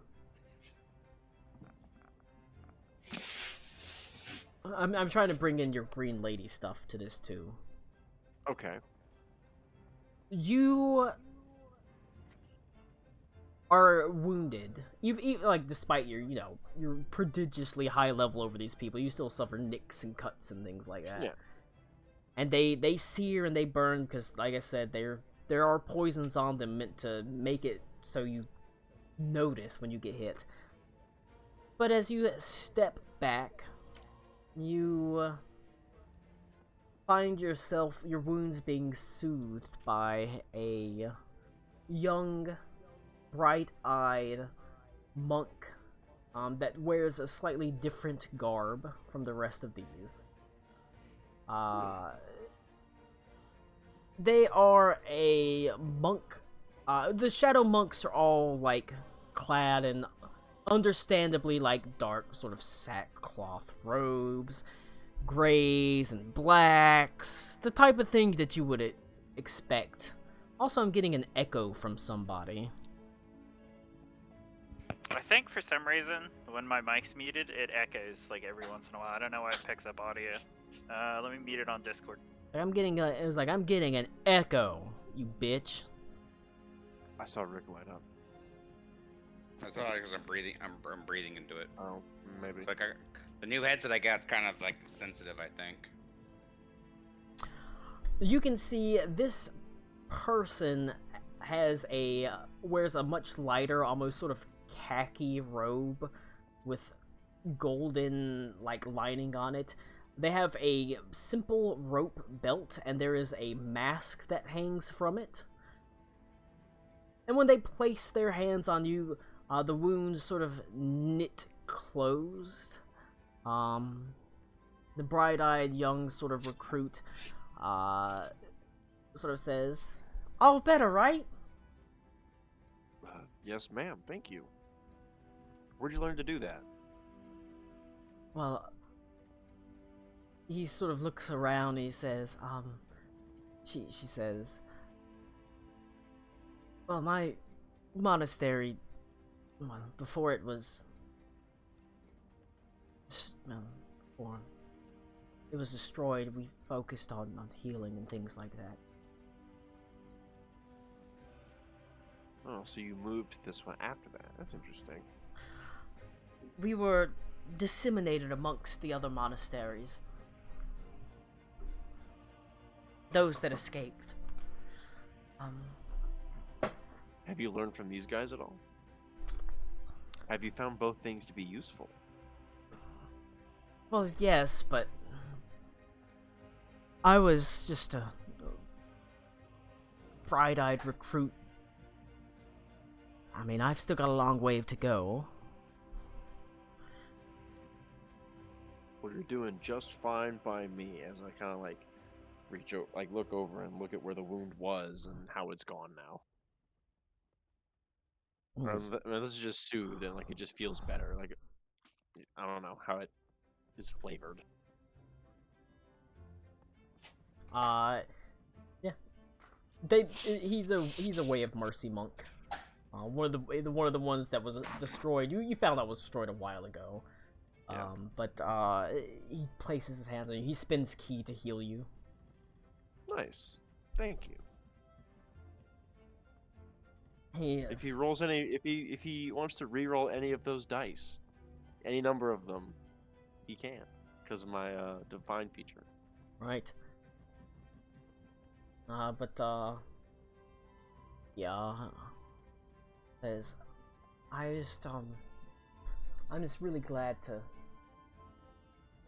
tell you the truth.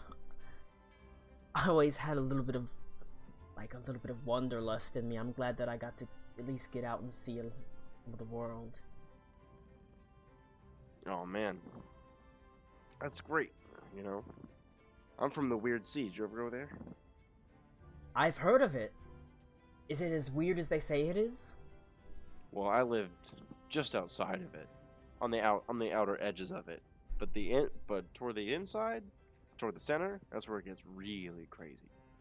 He says, what's the craziest thing you've ever seen? One time I was walking through the forest and I met this really pretty lady who I found out later was not real. That is pretty weird. Maybe I don't know. I'm still figuring it out.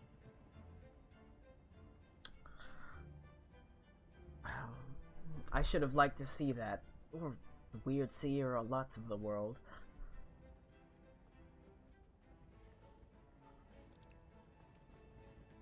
That's great. Maybe once, if this conflict ends, you could go and travel the world. Maybe. And you're from where, exactly? The Ile de Royhan. The Ile de Royhan. Not super familiar with it, but I think that might be one of the first places I visit once all this is blown over, because I know it will. I reach out to shake his hand and go, "What's your name, friend?" He sort of stands up and he sort of brushes the dust and mud off of his hand. He says, "My name is Lucius." Good to meet you, Lucius. My name is Venta. Well, it's good to meet you, Venta. Maybe one day I'll see the world and become a master of my own style. Just There like your you go. friend. Reed sure is. Alright. I'm a visionary. That Motherfucker he always is. trying something new. Sometimes the monasteries can be locked in rigidity in their styles. And he sort of nods his head towards Reed. It's good to see one that's breaking out, learning from the others.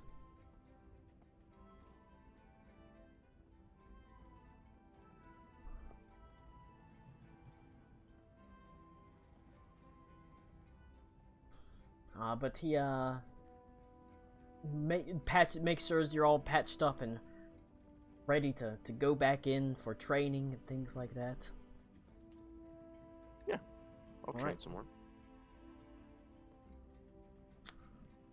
The time passes, and after a fine day of training, you're a whistle as M is standing there. As he says, "Well, I've got a hot tip, and I don't mean the poker of a blacksmith's iron.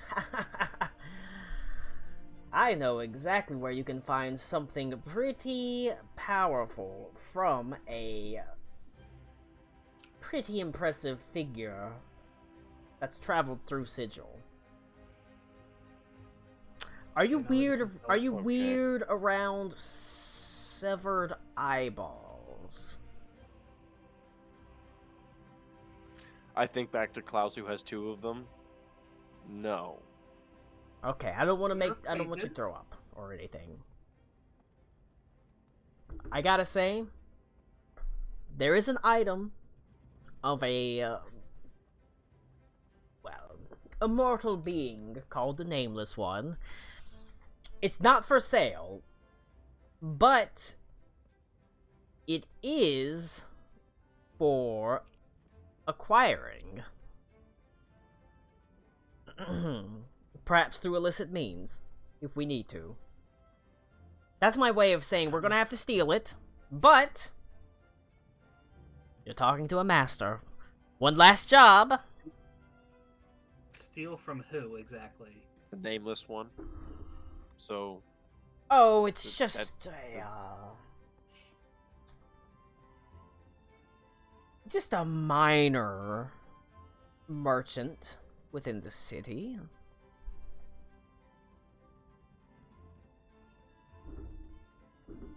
Inconsequential. The less I know, the better.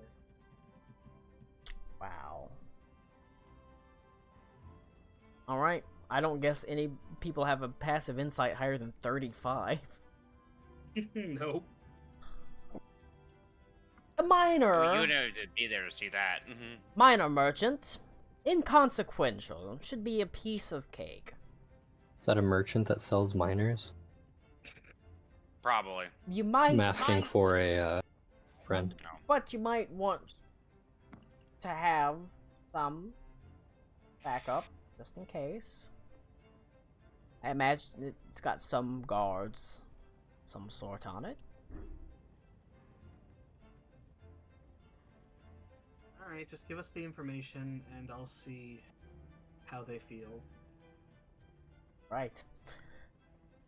There is a Air Ganassi named Jinseed Belshaid. He controls a very, very important resource. He is the chief purveyor of a very important alchemical item called elemental air. And he may be the only person that has a very significant, powerful item or piece that resonates with Sigil.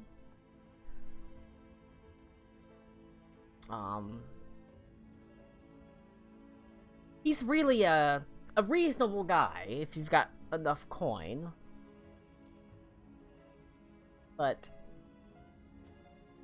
I mean, he is the second richest person in the city, but it's like a distant second, right? So he's the richest under the Bishop Usul. Yes. He does really hate the bishop, though. No, you're not dealing with Jeff Bezos. You're dealing with Elon Musk. Like, Elon Musk is, I think, no, not anymore. Elon Musk no longer works for Jeff He Bezos. does not like the Bishop Usul.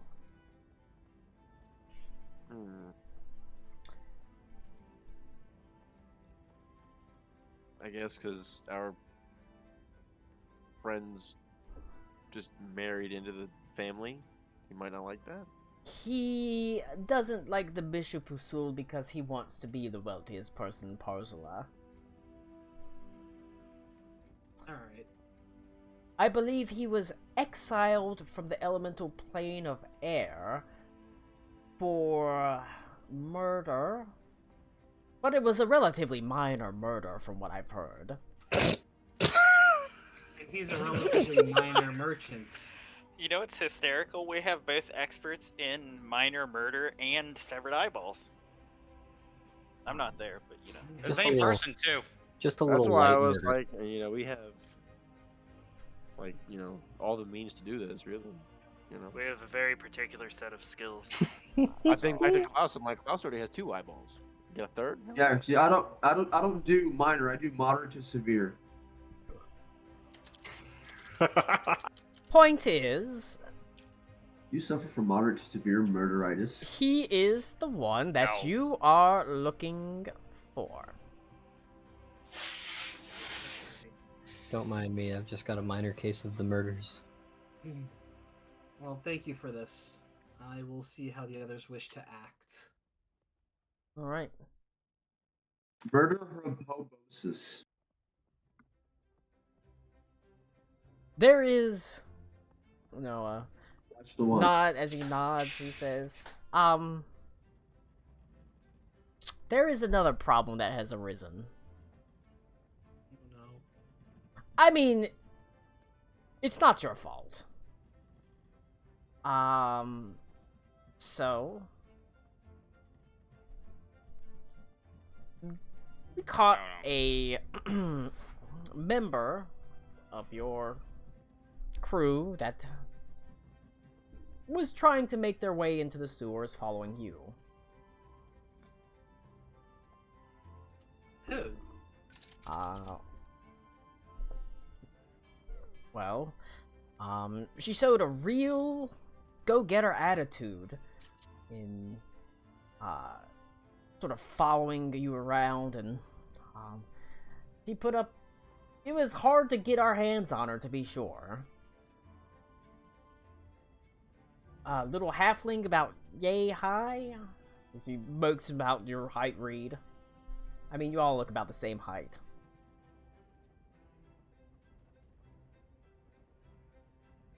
Honestly, I'm still confused.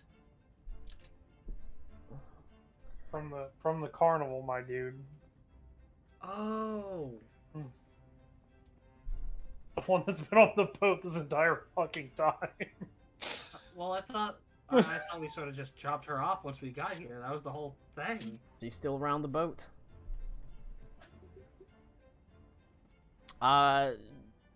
She, surprisingly limber, that one. But, you know, you can't outrun the damn sewer beasts, so... we got her down here, talking to... Grandmaster. Would you be willing to, like, vouch for her? She's not like a spy or anything, right? No. Just one-minded in her pursuits. I thought she might just be curious. She got roughed up a little bit, so we'll send her to Lucius. To be honest,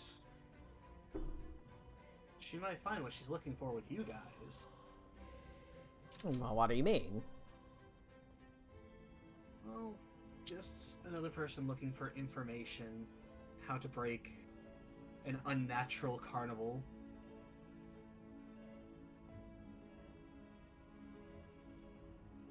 She does have an affinity. She is quite dexterous, I will say that.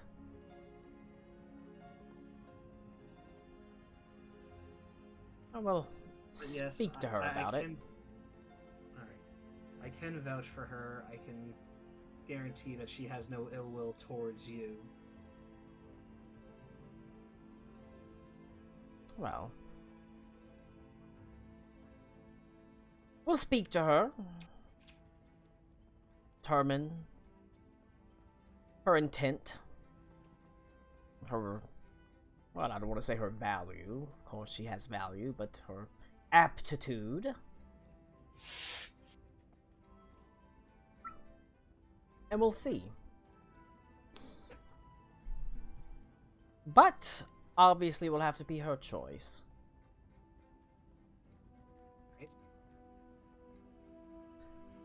Alright. Darcy followed you down into the sewers. I didn't realize she was still on the ship. And she's still around. Alright, I'm gonna go ahead and we'll start heading back to give this information to the team.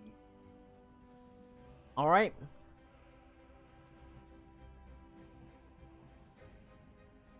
Do you all, at some point, reconvene to go over what you learned? Probably. Yeah, it's I Yeah, guess. I would. probably definitely. towards the end of the day that you sort of reconvene. We got a really nice spaghetti fork. That's While true. we're out. That Vento also only uses means, that fork. but you also sadly learn, M will no longer be part of the crew. Just go. Tragic, honestly. I Frees call up the his spot room. though. It does free up a Yeah, that free- a room. I call his room. You I'm don't. getting it. It For frees up an NPC NPC Tommy? room. Nope, You it's son my of a room bitch. now. What NPC Alright, bonus well, do you add to I him? mean, Venta is quite the NPC. The fact the NPC My bonus my the fact NPC that Max is bonus, no everyone longer gets a here. flat +1 AC. That's my NPC bonus. Not helpful at all. Aw. I don't think anybody ever Fast. used M's journal bonus, so Not really, no. you Do could we- by do we this point you could all be proficient in disguise kits if you just wanted to pay the 100 gold pieces, but you didn't, so it's gone. Man, I could think put on a Costa- mustache. Bam! I'm deleting the journal note. 'Cause No. He's gone. Now you only have. Even though everybody always forgets all the bonuses you get except for Madame Vestia's Portent Die. Because Yeah, no, Adeline is The best one. Adelaide gives you temporary hit temporary points. HP. Currently it's 13 temporary hit points at the start of the He game. can sell us poisons. He can sell you poisons, and he can also teach you Poisoner's Kit and Thieves Tool. Oh, he's the one I use. And he He can taught me not only poisonous that, kit. in large cities he can gather rumors for side quests.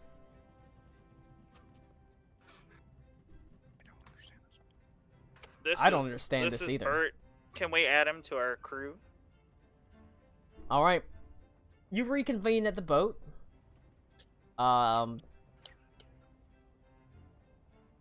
Whenever you head down to the bottom deck, Alcool, you can see that your two Thyricon friends have helped nurse Grop from Grop's hangover. Good, good. Grop's doing okay. Drop is no longer inebriated. Grop had a great night. Yeah, yeah. I can tell. Great night, Grop. I'm glad that Grop is also a Colin, sir. It's true. Good night, Grop is the It's name okay. of Colin's Grop enjoy autobiography. a night with hung or low. Yeah, the two horses are my self-insert as well, hung low. maybe the bull is too. Maybe the bull bitch tits is too. Good night, Grop is Colin's autobiography. Not Kevin Bacon. Kevin Bacon. I Kevin think Bacon. Goodnight Grop would just Kev- be like our spoof on Goodnight Bear. Kevin Bake or freaking Grop's your mascot. You've got. I always forget that we have these animals. Poor Bella lost Thorn. I mean, Yeah. look, Now- the better one's still alive. You've got a chicken named Cock Tease. You've got a pig named Kevin Bacon, and another pig named It's not Elizabeth a McGovern. fucking cock tease. There's not Somebody very out chicken there fur out, understands let the her stretch Kevin her Bacon and wings. Elizabeth McGovern joke. But the point is, they provide. I'll say, I don't think the pigs can provide milk. What? Are you Why not? okay? You can milk anything. mean- with nipples. They absolutely can. They When you were they you were do- counting up how many sessions were left, Colin, did you think about all of you just you talking about the fucking animals? I for thought 4 you hours? I thought you would already be in Sigil by now.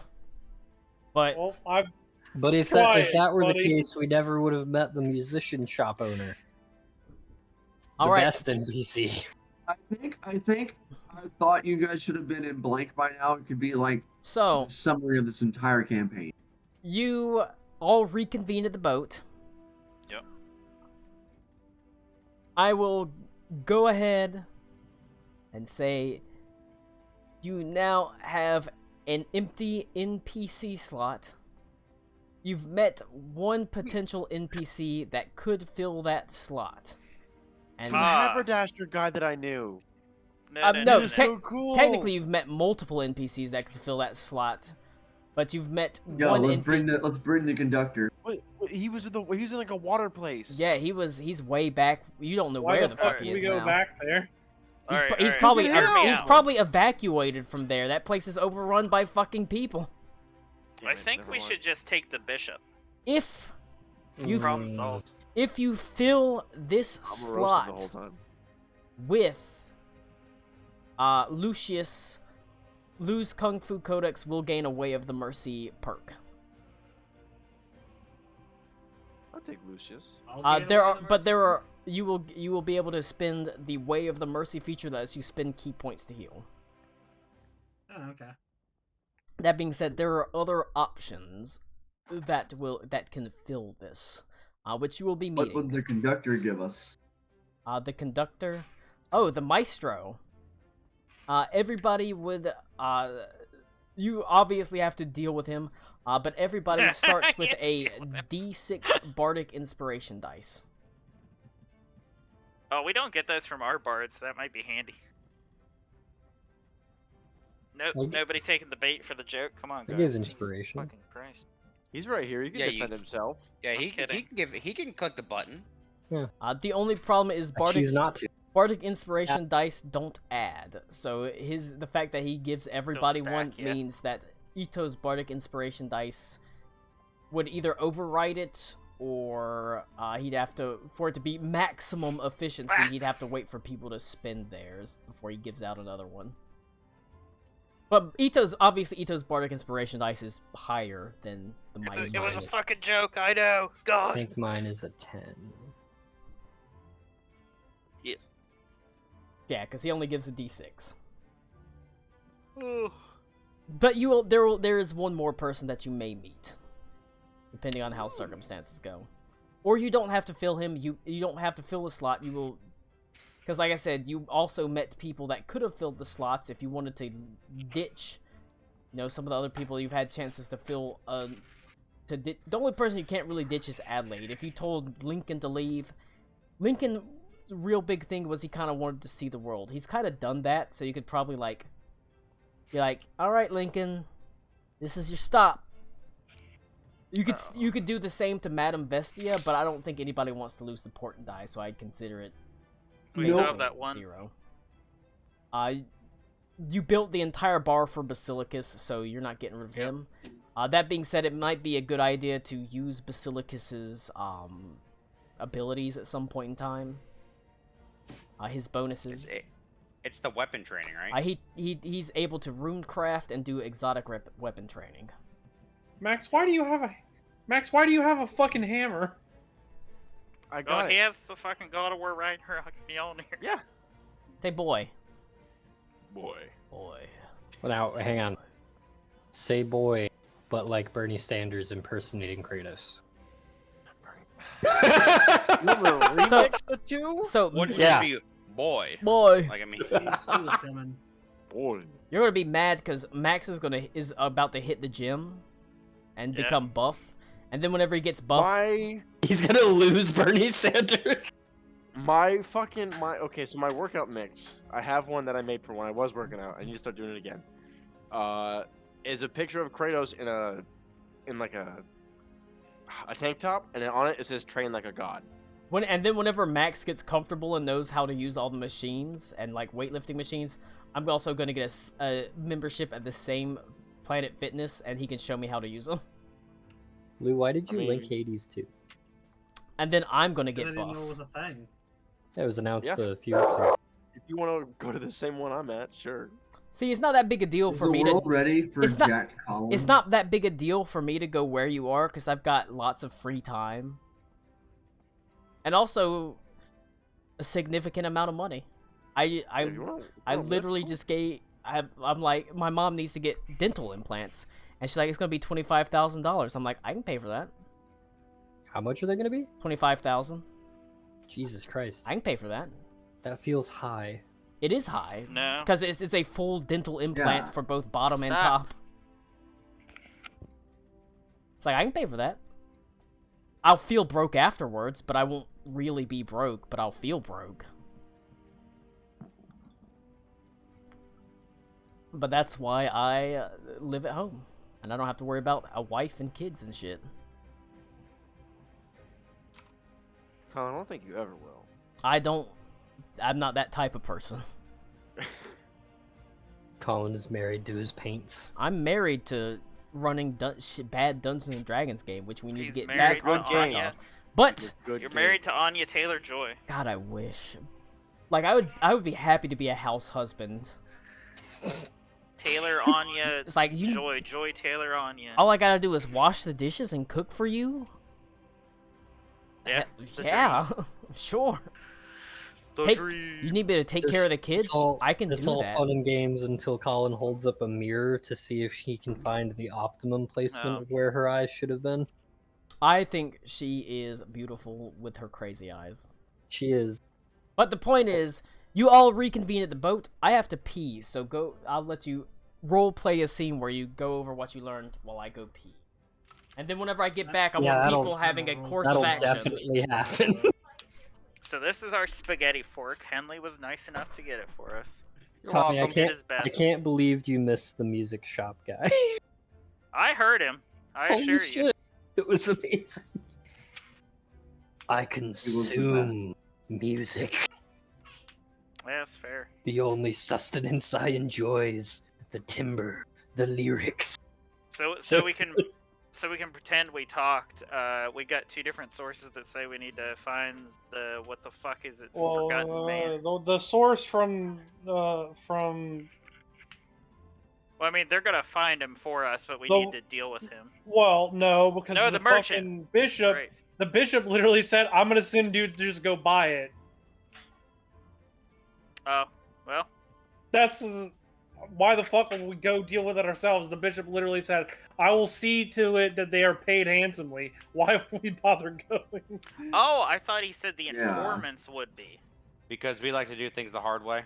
I'm pretty Nick, sure Colin said that he'll send people to go handle it.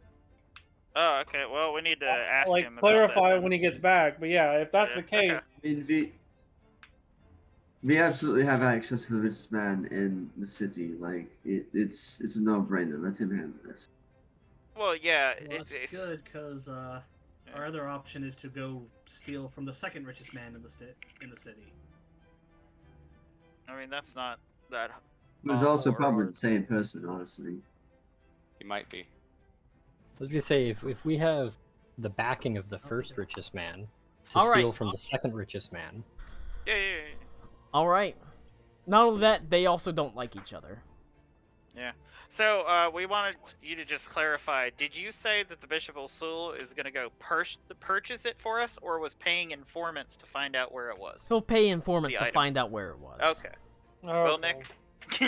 rip. So we got to go deal with it ourselves then. Ripperoni pepperoni.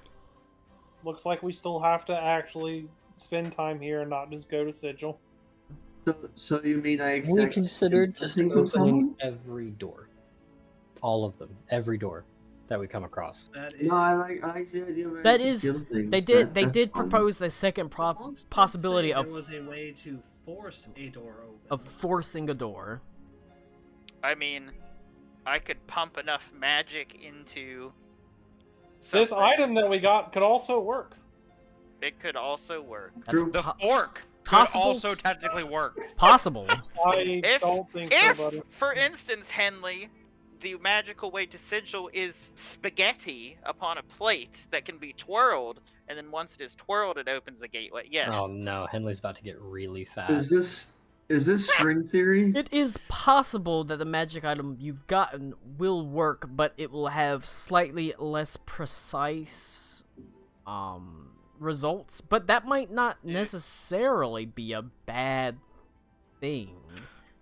Yeah. I should also note, as long as we're there, we need to keep a low profile, or the Raven, or what was it, the Lady of Lady Pain. of Pain. Lady of Pain.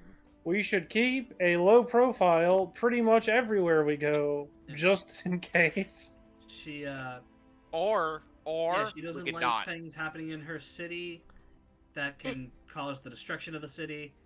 And Let's just not cause the destruction of the city. Yeah, let's if just. anyone has yeah. any powerful Let's just way avoid to that. find I feel them, like that's It's more of the Lady of Pain does not really care about. in her eyes, petty crime. Murder in her eyes is a petty crime. Because if you kill someone, that's not, like, gonna fuck over the city. If someone dies, it's not that big a deal. There's always more Now, people. if you burn down a building, If you're burning down, like, an entire ward, that's a problem. So She also doesn't like, here's- she doesn't want, like, demon lords or gods. Because she is basically the god of Sigil. This is her she little doesn't want strong demi-plane. presence there. I mean, I am of the mind that time is still kind of the essence, so we should probably just try the item that we have. I am fine with that. I would rather just go Ah, fuck it. and if it doesn't work right, we come back here. I'm assuming you know the rune for here. I Correct. know a teleportation circle. I can get us back. That's what I'm saying. Do you know the one for this place? I mean, technically, there. you know for the boat, so it doesn't matter. Yeah, As long as, then fuck it. Just I've got a 7th level. I got an 8th level. I can use 7th or 8th level for either, so I will have a way back. Alright. Throw caution to the fucking wind. Hey, you know what? Sometimes you kinda gotta do that. Yep. Okay. I mean, is everybody else okay with that though? No one else is really Really fine with it. I mean, okay. Let's fucking let's do it. it's Let's our try only it. way. Yeah. Bring the fork, Alright. The Henley. only thing we have right now. I bring the fork. Excellent. We're gonna need it. that's bring.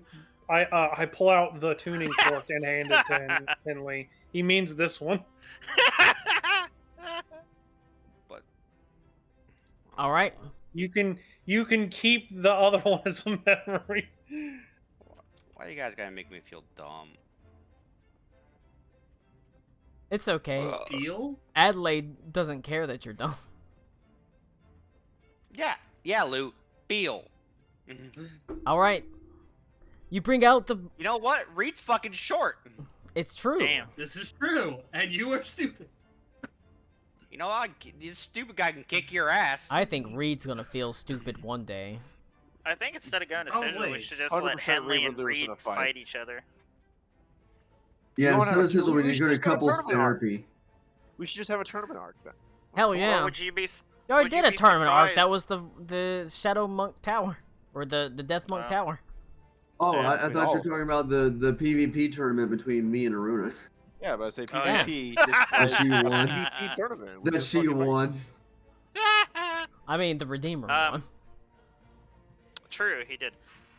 Would you know that surprisingly, like most of my magical teleportation spells, we have to hold hands? Aren't you guys excited? I'm back. I'm here for it. Who's holding hands with who while we gather around in the circle of magic bullshit? Are we going to sing Kumbaya, my lord? The Alright. fuck's a kumbaya? No, because you're making it. Now you're making it gay. Nipsey, That's true. alright, the airship will continue on into the Jima Dynasty. And you will teleport into Sigil. You're deciding we to throw some caution to the wind. Una memento, are we taking Adelaide with us? Ooh, to Sigil. Probably not. Because That feels like a really bad idea. I mean, that's fair. Yeah, I've Seems got, like I've got, a risk that's unnecessary. I've got one extra.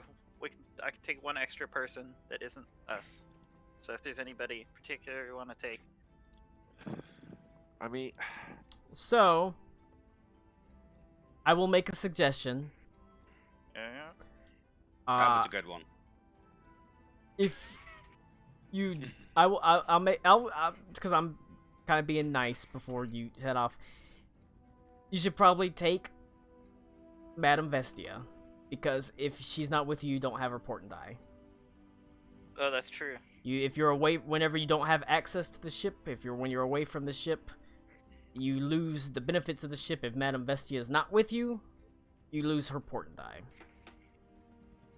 I mean, I was going to It recommend. does seem like Teacup it does seem like a anyway, place she'd want to go to. Yeah. Okay. but also Adelaide feels like a liability that could cause That's a fair. mega big problem. Okay, well. Yeah, then we don't she need to is keep all the our eighth. eggs in one basket. Oh, there's your 8 people. So. Oh, you and up to 8 people. So technically, you have another person. You got but one more? That's beside the point. Yeah. You should take Grop. No, Another Grop night will- out on the town. Grop will fucking die. Drop's too strong. The Lady of Pain's gonna get jealous.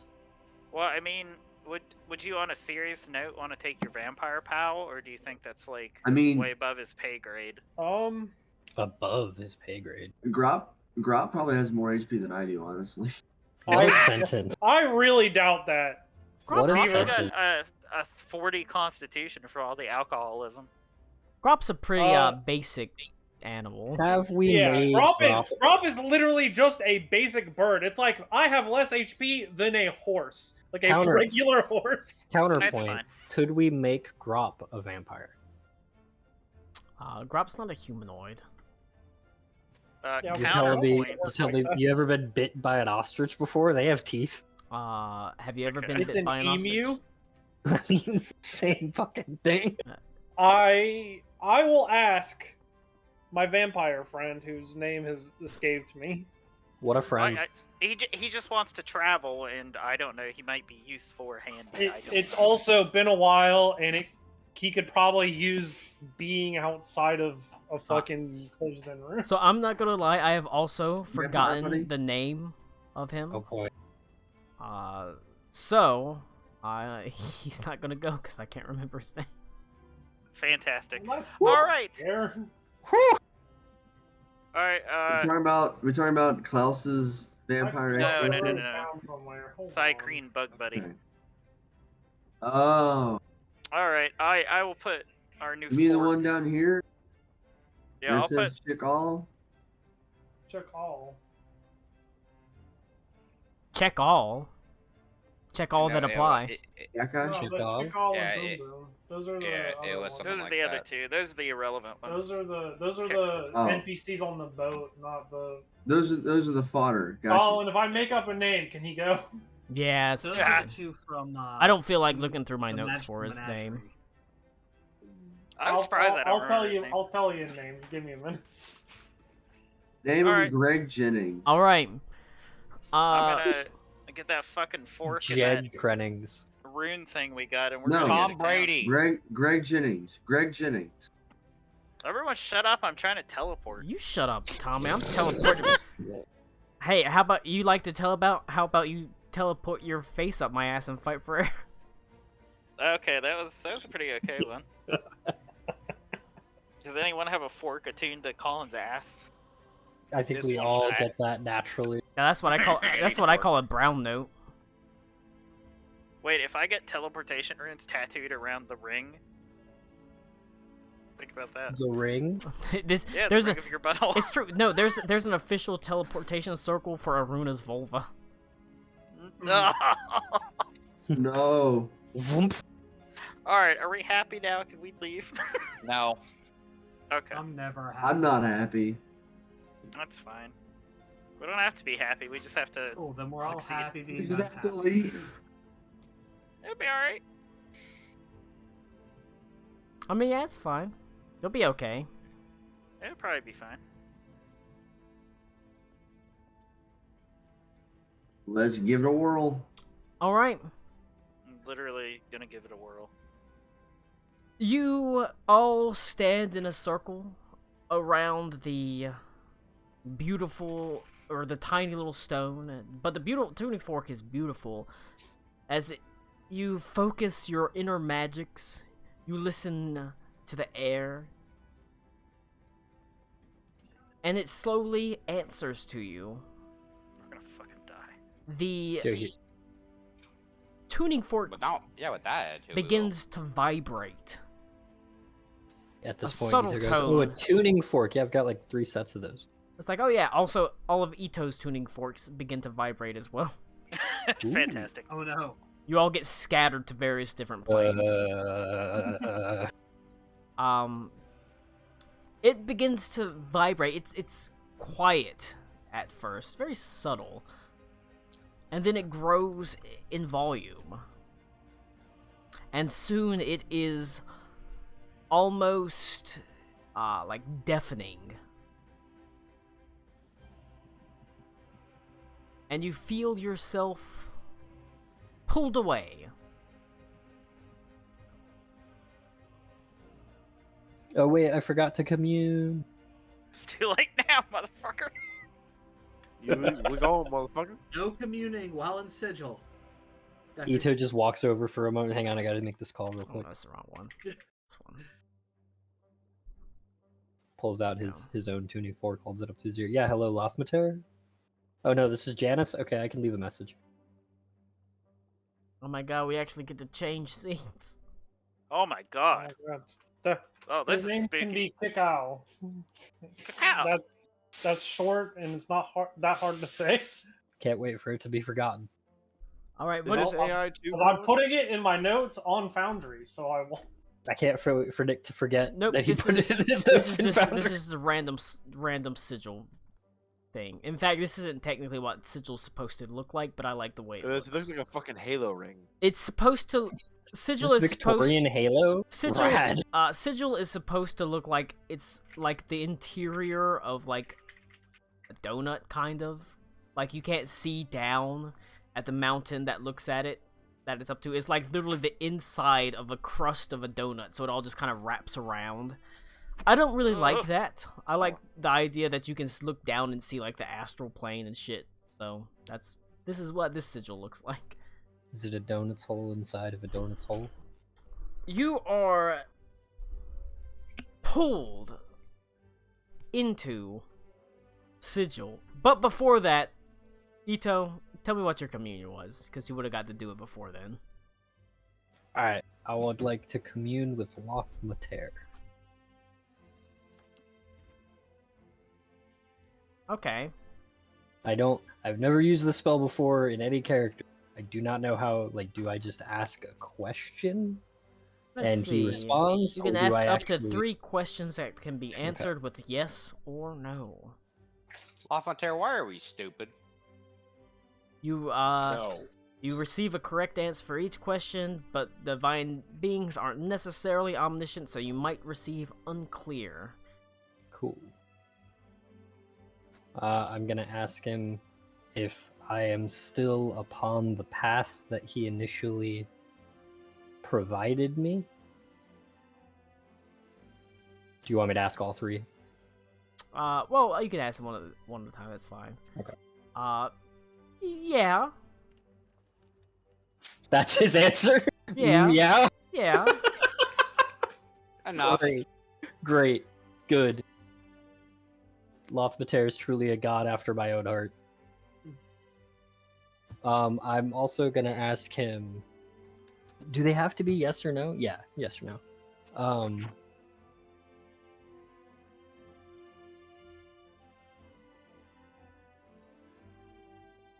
Will I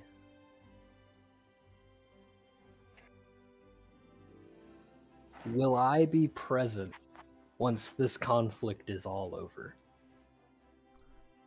That is uncertain. I really hate that answer. And then I will ask the same question of Adelaide. Uncertain. Okay, that's cool. That is it for me. It's 3, right? 3 questions? Oh, yep. Okay, cool. Whether you will be present at the end of things is uncertain. Okay. Because I can't tell you that I you'll know, live I or know. die. I I can't know. tell you that Adelaide will live or die. But Ito would attempt to do so.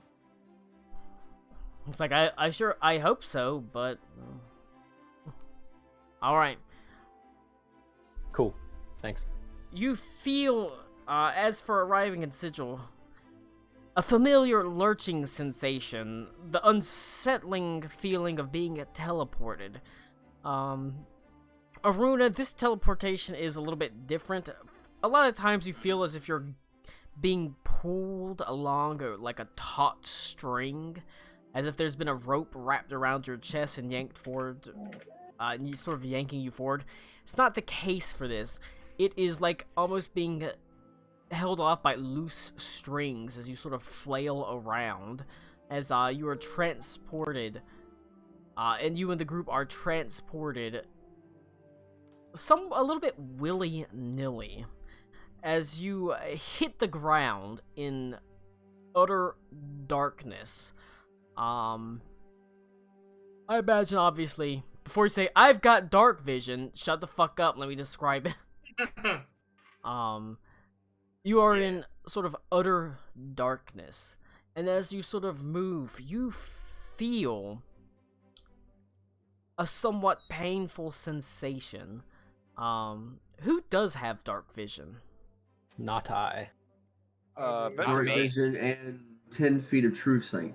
Colin, shut the fuck up about dark vision. I'm gonna describe it. Okay, who has dark vision? Let me Wait, know for sure. I don't- Well, it's Classic. more like I'm ready for you now. Fucking love it. Like, shut the fuck up about before you say I have dark vision. Shut the fuck up. Love it. Oh wow, it doesn't do say not I have a know. range on my true sight. It just says I have true sight. Great. Beaver can see everything. I see. the So I world. can just fucking see. He's Oh, got it's the just hiding fucking all- elf vision from Lord of the Rings. Amazing. All planes are flat. You're to taking clouds. jobs to Oh Isengard. yeah. If it helps you describe the scene, since you described it as getting flung willy-nilly, I throw up on the floor first thing we get there. Well, I just want you to you know. don't throw up on the floor. You throw up on. You throw up on. Ito instinctively casts prestidigitation throw up on on Klaus. his feet. All right, Specifically his feet. Only Ito's. Tommy, do you have to work tomorrow?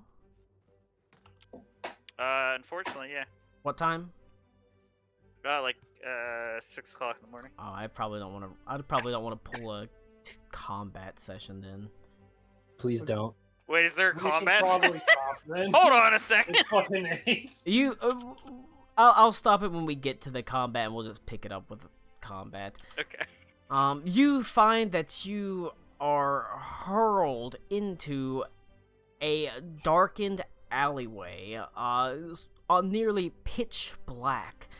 And you can see the stony, sort of roughly mortared walls are lined with a black vine that sort of resembles almost barbed wire, some sort of razor wire, that runs up the walls and over the roof. And as you look up past the roof, you can just barely make out what appears to be glittering lights that you think are stars at first, but you soon realize are actually the lights of windows, as there is a massive ring that rises above you into the distance, wrapping around on itself. If you don't have dark vision, give me a dexterity saving throw. Everyone that is standing beside me has a +5 to that save. So everyone with dark vision make a dexterity save? No, everybody Even without. without dark vision. Without. Okay, good. Oh, I do have dark vision. Okay, I'm good. So we're all together though, right? Yes, you all land together. Mission accomplished. Yeah. I mean, it's only like 2d6 slashing damage, so it's not exactly. All right. The sort of razor sharp, Is it thorny just me? vines. You manage to sort of grab them before they sort of stumble into them as you find yourself in a dark, decrepit alleyway. The smell of sort of refuse rises through the air. Unsure of where to go, you sort of stumble your way down the alleyway and find yourself in a densely packed district. Buildings made of ramshackle material built practically on top of each other. You pass by what appears to be a collapsed building, that is being used as a foundation to build up another building on top of it. And yet, the darkened streets are surprisingly quiet for what appears to be such a high-density district. And as you sort of... Let me grab some people here. Go ahead and grab everyone. Also, Karakwa magically joined you because he, felt like it. Oh no, we forgot Karakwa. Magical. Because You he'll, know what the best part is? he'll I be didn't there. add him to the count of people, but there we go. Yeah, It's all fine he'll now. be there. And Madame Vestia is here too. Yep. Well, she's an NPC. She doesn't really count We for call a her potential Madame combat Chestia. scenario. Adelaide is not here, right? No, it's us, the players, Madame Vestia, and my buddy. As you sort of stumble through this ramshackle, basically ghetto that's called this sort of hive, the hive district of Sigil. Searching around for any sort of human life, you hear a voice that says, "Well, well, well." As standing is small crossroads, one that is filled with like fetid water, the sort of blackened razor vines rising up over the buildings, this sort of dark-skinned drow says, "You." Go ahead and actually. Fine, you're a long way from home, aren't you? Why don't you hand over what goods you've got on you, and we'll consider it a toll paid and a lesson learned. You speaking to us, or we're just You, overhearing? yep. this? No. Yeah. Nope. I'll Definitely give not. you one chance to take that back and fuck off and get out of our way. You can have this fork. Actually, yeah, you can have that fork. Do you want the fork? It's very, Yeah, do you very fine, very Oh my fine God. made. In character, don't get rid of the fork. It's worth at least 11 gold. Look, Rick No, is no, gonna no. John Wick somebody with that fork before the end of this That's what campaign. I'm Damn saying. it! You can Oh please. you can roll a persuasion check. The fork is worth at Alright. least 22 gold pieces. We're gonna make a profit. A I 16, say- Oh Colin. my god. Why would I just want the fork when I can take everything else? Because I'm giving you the chance to. I mean, Live this is another day. this is the fight. This is why it's like Yeah, no, that's what we will give you the chance to live another day, or you can have the fork, uh, and you can have the fork, or you could just die and not have the nice fork. It is a rather nice fork. Well, no, either way you can have it. You can either have it, or I can shove it in your eye and you can have it that way. Henley almost Ooh. made a joke, guys. He was this close. And then you can fork off. all right. Colin, I just want to clarify: can I was Lou waiting and, for the fork That's off. a can, chuckle. can Lou and That's I an in-character see this dude at all? It's dim light, but yeah, you can see him. Okay.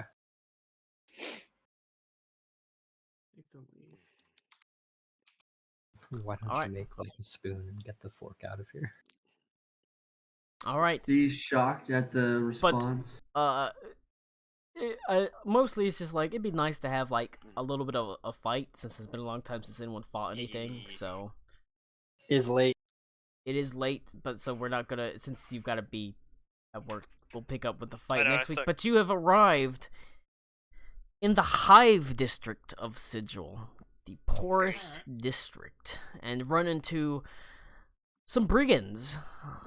Oh, The streets of the Hive are decrepit and poor, and they are largely lawless. This poor man over here lost his pants. Yeah, that's That's he all lost. down. He lost a lot more than that. Face down in the fucking water. But the Hive district is lawless. It's poor. It is like I said. The Lady of Pain doesn't care about people robbing each other. She cares about the existence of the plane.